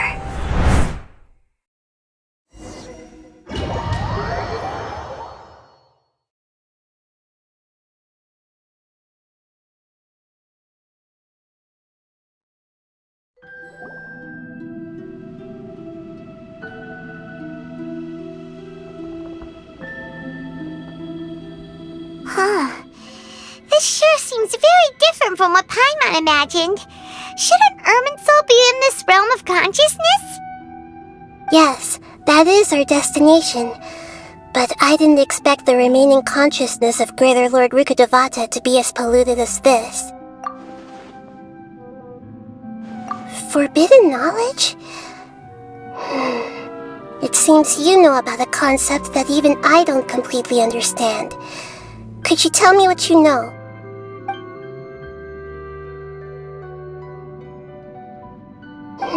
Your inference seems logical enough. Forbidden knowledge once polluted the desert thousands of years ago, but was successfully repelled thanks to King Deshret's self-sacrifice, and Greater Lord Rukkhadevata nearly exhausting her power.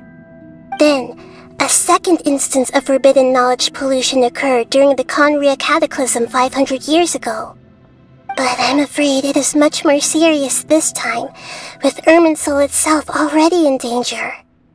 So, if we're in the remaining consciousness of Greater Lord Rukkhadevata, and it's also been affected by forbidden knowledge pollution, then does that mean, in order to save us, Greater Lord Rukkhadevata? Yes. It's very possible that she sacrificed her life in the fight against forbidden knowledge. She didn't completely eradicate forbidden knowledge, but if it weren't for her actions, the pollution would have been far more rampant over these past 500 years. The way that everyone, including me, has forgotten everything about forbidden knowledge may very well be due to her restoration of Irminsul. Aww. Do you feel sad, Nahida? I'm just sharing her pain. The pollution of her consciousness here is severe.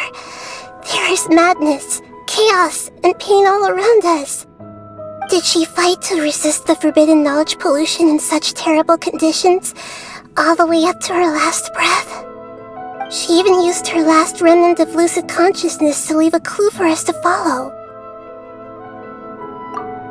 Yes, her words were distorted by forbidden knowledge, so that's all we could hear.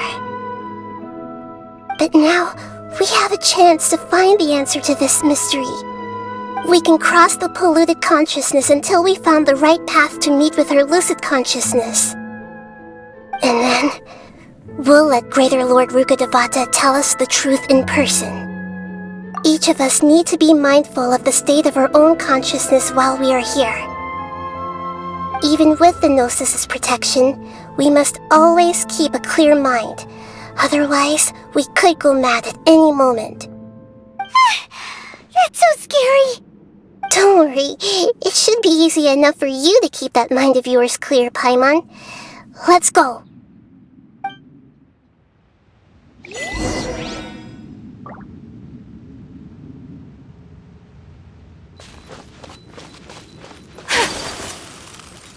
Are we in the air? And why is there a huge boat? That's the boat of consciousness, which symbolizes reason. Wow! What are these? The monsters seem to have been affected by them.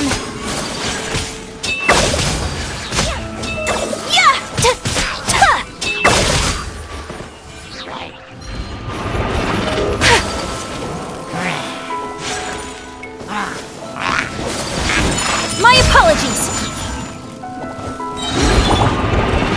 Stabilize!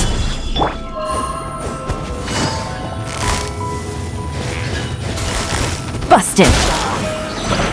Game's up. Fun's over.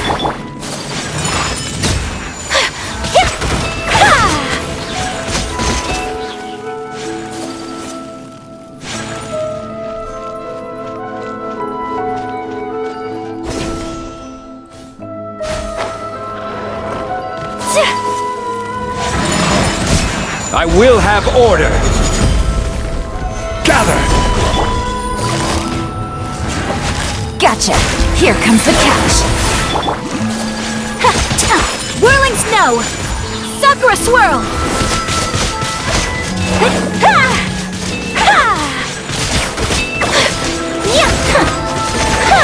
Look! A four-leaf sigil has appeared in the sky!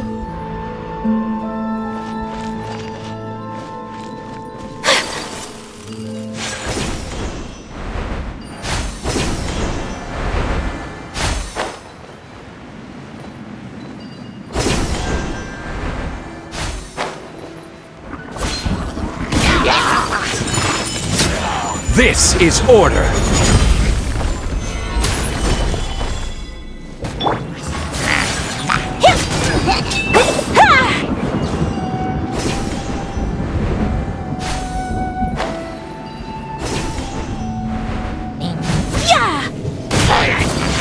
Take flight! Quietly now.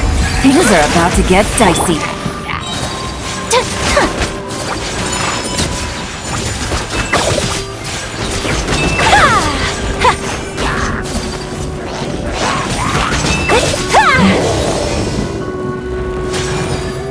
Kamisato art! Sumetsu! I will have order! Gotcha. Here comes the catch. Whirling snow!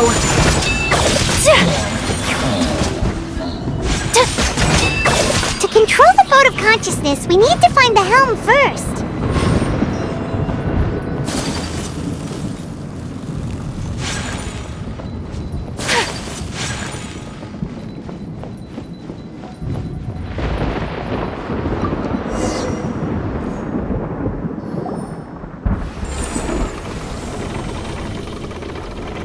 We changed direction.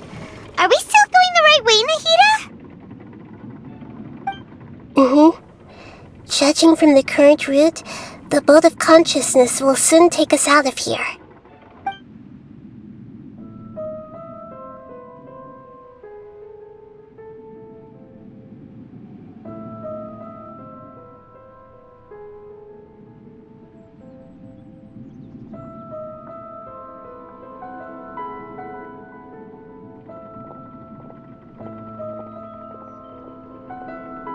We'll be arriving at our destination soon. How are you feeling? Are your minds still intact? Huh? But everything's been completely normal for Paimon. Hopefully there won't be any more interruptions. This time, we should be able to meet Greater Lord Rukkhadevata. Are you saying you've never met Greater Lord Rukkhadevata before? No. It seems that my birth and her death took place at the same time. Otherwise, I think she would have given me a little more guidance, and I could have done a better job. Hey, you've done a great job, Nahida. Let's get out of this creepy place and go meet her.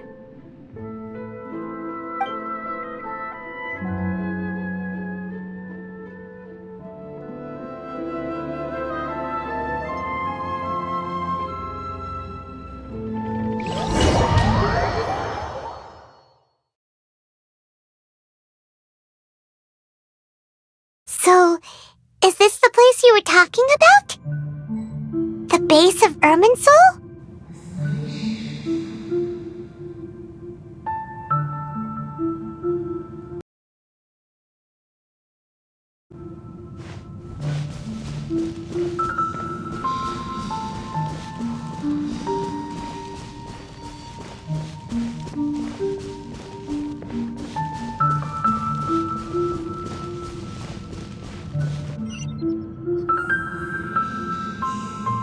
Well, this is the place.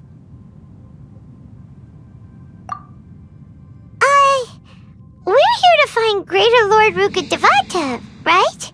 But the one standing over there is... Is that... me? She looks exactly like me. Are you Greater Lord Rukkhadevata? Yes, that's me. Are you surprised by my appearance? Irminsul and the surrounding lands have been reproduced here as they were years ago. But this is just a realm of consciousness. We are manifestations of the same nature. Hence why we would appear exactly the same. We're of the same nature? Why? Because you are me, and I am you. You are me in the new samsara. The new samsara? As Greater Lord Rukkhadevata, I'm the avatar of Irminsul, and you are the purest branch snapped from Irminsul. Imagine it this way.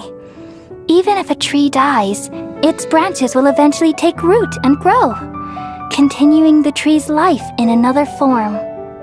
I'm merely the remaining consciousness of Greater Lord Rukkhadevata. The real me has presumably died a long time ago.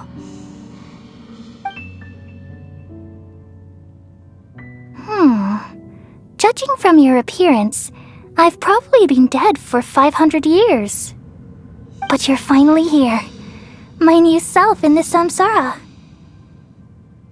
If this is true, then am I going to be a great archon like you someday? Though we share the same nature, our fates are bound to be different. All things have their own fate. When a branch grows into a mature tree, it won't be the same as the original tree.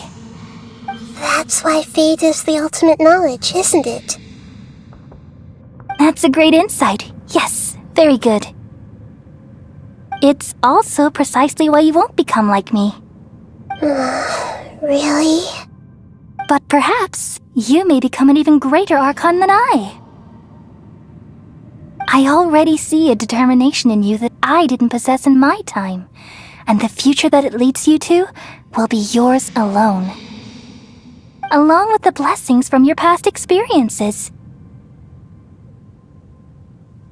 Don't worry. The growth of wisdom is like that of a plant. You only need to wait quietly for the flower to bloom. Come to think of it, the sages never had the faintest inkling of the meaning of wisdom. Thank you. Nothing makes me happier than discovering that the archon I always admired was in fact myself in another fate. It's so nice to speak with you, Greater Lord Rukkhadevata. I've always wanted to meet you. The feeling is mutual. From the moment I snapped the branch off Irminsul and created you, I've also looked forward to talking with you. Could you tell me why you wanted to create me? And what exactly happened when you died? Ah, I see. You're here seeking answers, right? Everything that day, even the sky itself, changed into a color like this. At that time, the 7 were all summoned to the nation of Conria. Except for me. I had a more important task to attend to. I had to protect Irminsul. The disaster occurred together with the pollution of forbidden knowledge.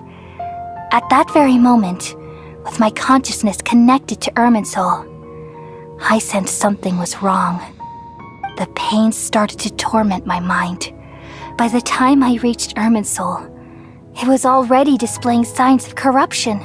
Had I not repelled the pollution of forbidden knowledge with King Deshret thousands of years ago, I might have felt even more hopeless and lost. So what exactly is forbidden knowledge? It's a kind of knowledge that doesn't belong to this world, and a form of truth that can't be understood. It came from the very bottom of the abyss. Even I could never understand it. The world is constantly rejecting it, leading to all kinds of bad phenomena. If we allow forbidden knowledge to pollute Irminsul, I'm afraid the entirety of Tevat could fall apart. So, there's knowledge that even the God of Wisdom can't understand? At that time, I knew I couldn't repel the forbidden knowledge with my strength alone. Which is why I created a device that compiled human wisdom and named it the Akasha. It's truly the world's most amazing invention. Thank you. For a long time, I thought dreams were the fruit of human wisdom. Though it was selfish to do so, I borrowed people's dreams using the Akasha. Then I compiled their wisdom and all of my own power. Well, did it work? Thanks to the wisdom of the people of Sumeru, almost all the forbidden knowledge was cleared from Irminsul. But things didn't go as smoothly as I thought. I had a terrible headache, which gave me an uneasy feeling. And then I remembered that my consciousness was also connected with Irminsul. It brought me knowledge and wisdom, but vile corruption as well. From the very beginning, my existence had been polluted by the forbidden knowledge. Oh no! How could that happen? I've experienced that pain in your consciousness. It must have been a horrible experience. Yes, but my feelings weren't important. The important thing was that even if I died, my existence and everything related to me would continue to exist in Irminsul as memories and knowledge, meaning that the forbidden knowledge couldn't ever be permanently eradicated. And there's no way for me to eliminate myself. It would be a sort of paradox. So, I took the purest branch of Irminsul as my incarnation in the next samsara and left a trail of clues, all in hopes that you would come here and remove me and my pollution from Irminsul forever. Wait, no, I can't. So you realize what that implies? You are very smart indeed. Irminsul has all the knowledge and memories of this world. And as you've realized just now, removing me from Irminsul means I essentially will never have existed in this world. But this is the only way to save Irminsul. People love you so much and they've missed you so much over the past 500 years. I am exactly the same. So how can we just forget you like this? Is there really no other way? There must be something else I can do. You're the god of wisdom, Buer. You should know that there is no other way. But this is so cruel. I don't want to forget you. No need to feel so sad, Buer. As someone who delights in wisdom, you should feel joy at finally finding the answer. These are the words in their entirety, the answer you've been seeking all along. Let the world completely forget me.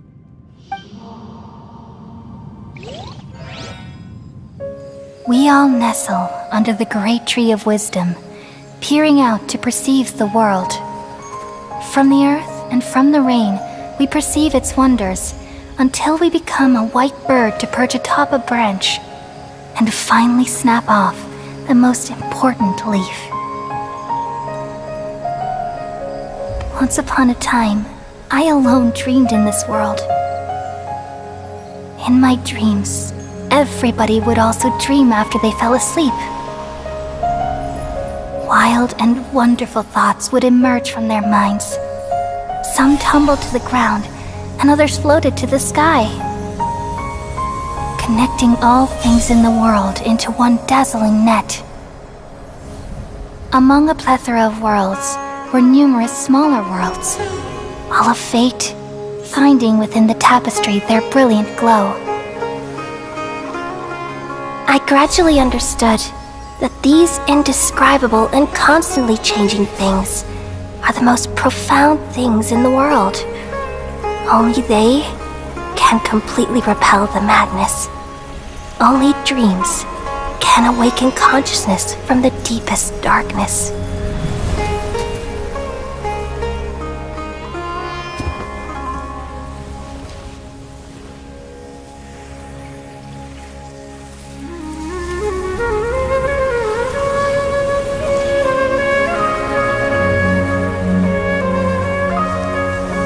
I'm the one who posed this question, yet also the one who sought a solution.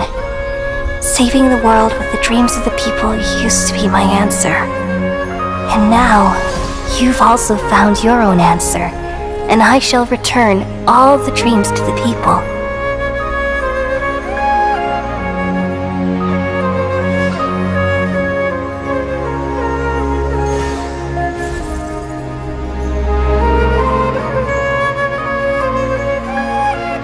Goodbye, people of Sumeru. May you be blessed tonight with the sweetest of dreams.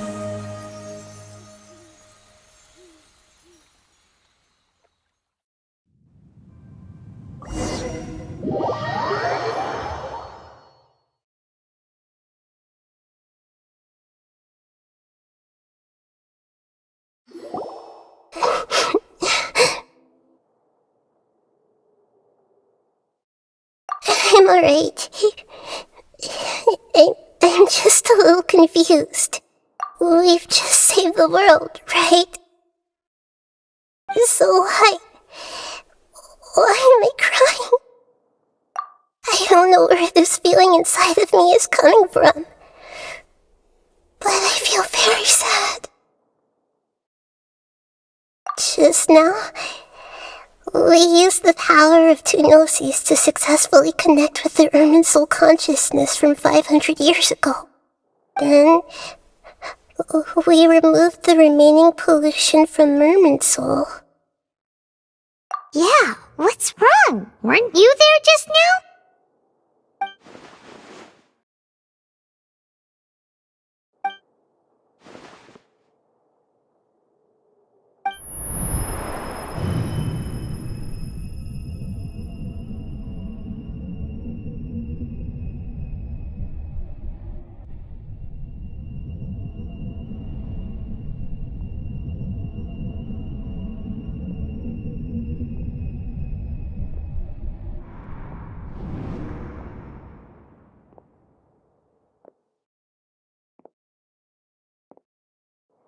Huh? That sound. Traveler! Paimon! I've been waiting here far too long, but finally I have the chance to be alone with you. All the precious time I wasted has finally paid off. The doctor! What have you done? Just a type of sound wave that can quickly put defenseless people into a dream. As I expected, it doesn't have any effect on gods. This is the only thing of interest I found among the sage's research. I thought I'd take it for a little spin. Don't worry. I know you would never forgive me if I actually killed them. I'm here to negotiate with you. Naturally, I won't do anything dangerous that could potentially damage our relationship. Negotiate with me? I heard you had already left Sumeru. Why are you here again now? I left Sumeru, but I also stayed in Sumeru. Even the God of Wisdom is restricted by the habits of cognition. How disappointing. You mean there are many different versions of you in this world? An astute guess. Even the same individual will have different cognitions at different ages. A long time ago, I made a major decision in hopes of preserving all my perspectives of how I observed the world. Observation is the first step of any experiment, but observing the current world doesn't satisfy me. It lacks an important dimension, that of time.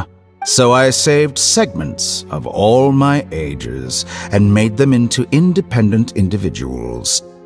That's all there is to it. Indulge me. How does the God of Wisdom find my method of seeking knowledge? It's an insult to the very concept of life. Life inherently has many rules and restrictions, each with its own significance and reason to exist.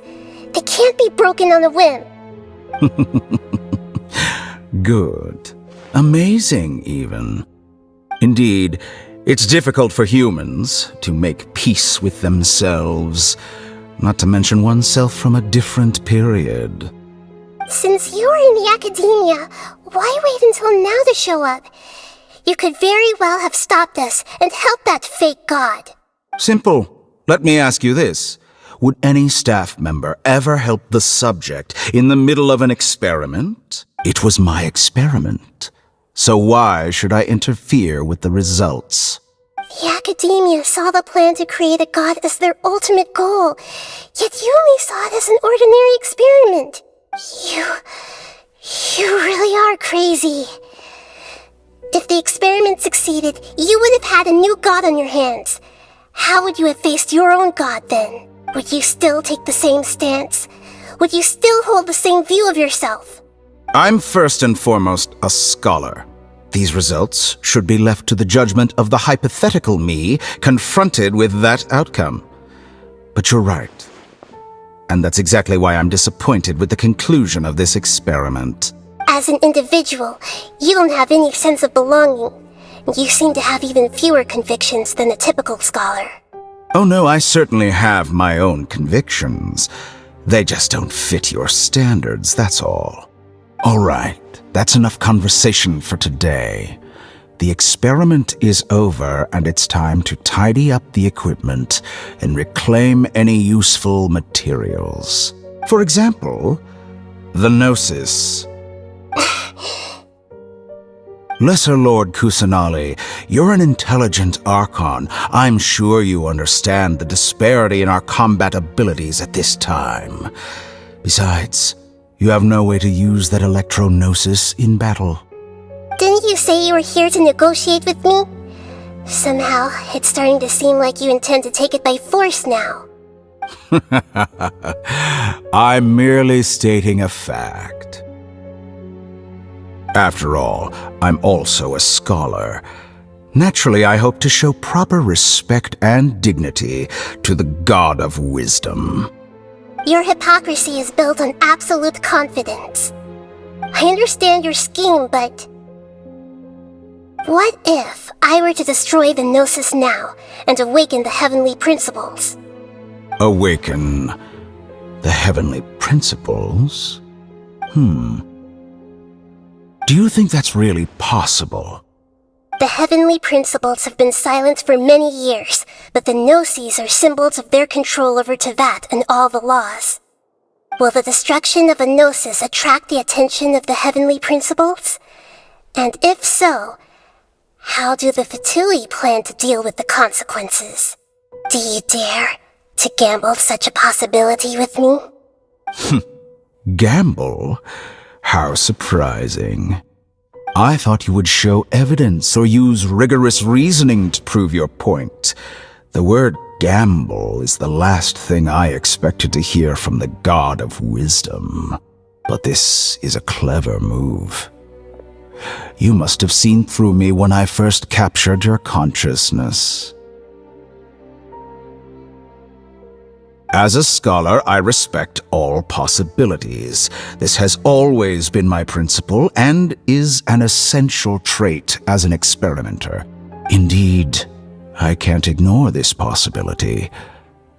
So tell me then, what are your conditions? This foreign gnosis will only lead to disaster if it stays in Sumeru. But this electro-gnosis is the prize I obtained after defeating one of your fellow harbingers.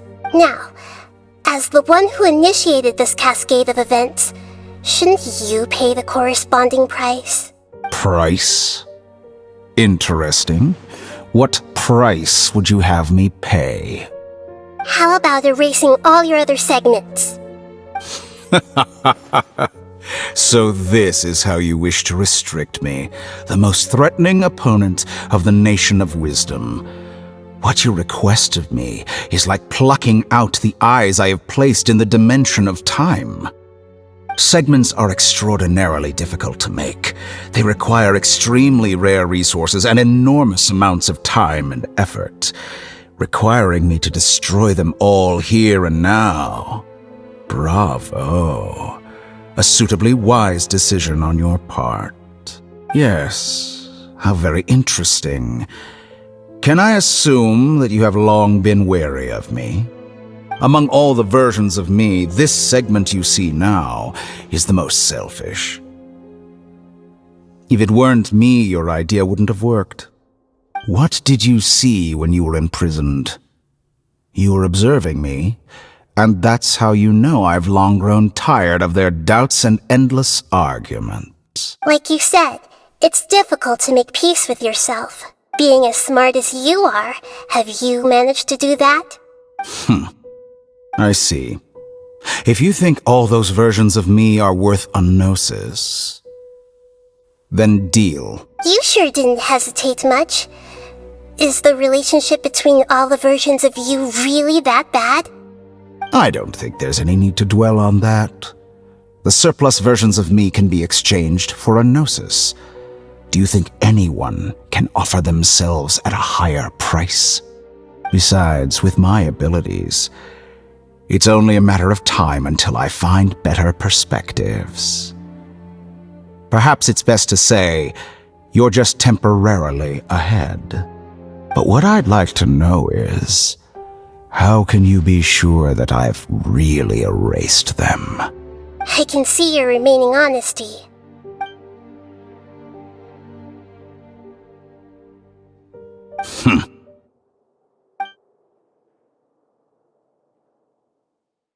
What a ridiculous decision! You can't be serious! How could I have been so short-sighted? You think this is the end? Wait, I'll have Please wait! You'll make this moment count. You will regret this! Well, have you confirmed that it's complete? Here, take it. The future of Sumeru City will be in my hands alone. I will shut down the Akasha and let curiosity and the thirst for knowledge drive the realm of academics once again. There won't be any further gaps for you to exploit. It truly pains me that my academic achievements have never been appreciated in my homeland. Of course, I have no interest in being rejected by this city for a third time. Another chess piece. And where is your dendrognosis? Don't be greedy, Harbinger of Snezhnaya. No, this is a different transaction. If you intend to turn off the Akasha anyway, then there's no further use for the Gnosis of Sumeru, is there? Besides, isn't it the Archon's duty to deliver what's desired of the Seeker? Oh, judging from your expression, you don't seem to find the idea very agreeable. Then let's think of it this way. Since you're the God of Wisdom, How about I exchange some knowledge with you? People exchanging knowledge with the God of Wisdom is the stuff of legends. Yet here you wish to exchange knowledge for the God of Wisdom's property. Arrogant as that is, it has piqued my interest. Let me ask you, have you in all your mighty knowledge ever heard the rumor that the skies of Tevat are fake? Huh? That's the secret hidden by Irminsul concerning the truth of this world. Once I finish telling you about this, it will be time for me to say goodbye. With negotiations, we've all gotten what we wanted. I'm very glad I got to meet you like this. Your arrogance may know no bounds, and convictions may mean nothing to you. But I'll still listen to what you have to say.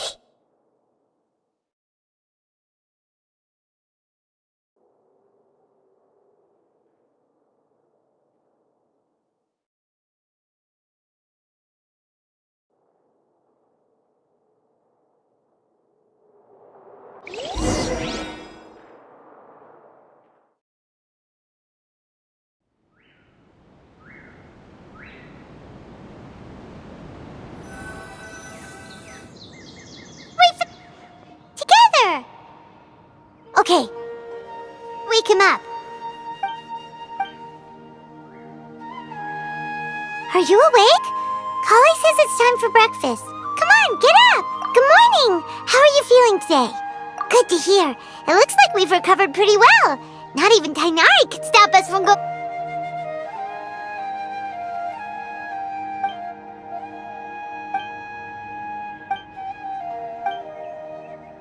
on, Traveler.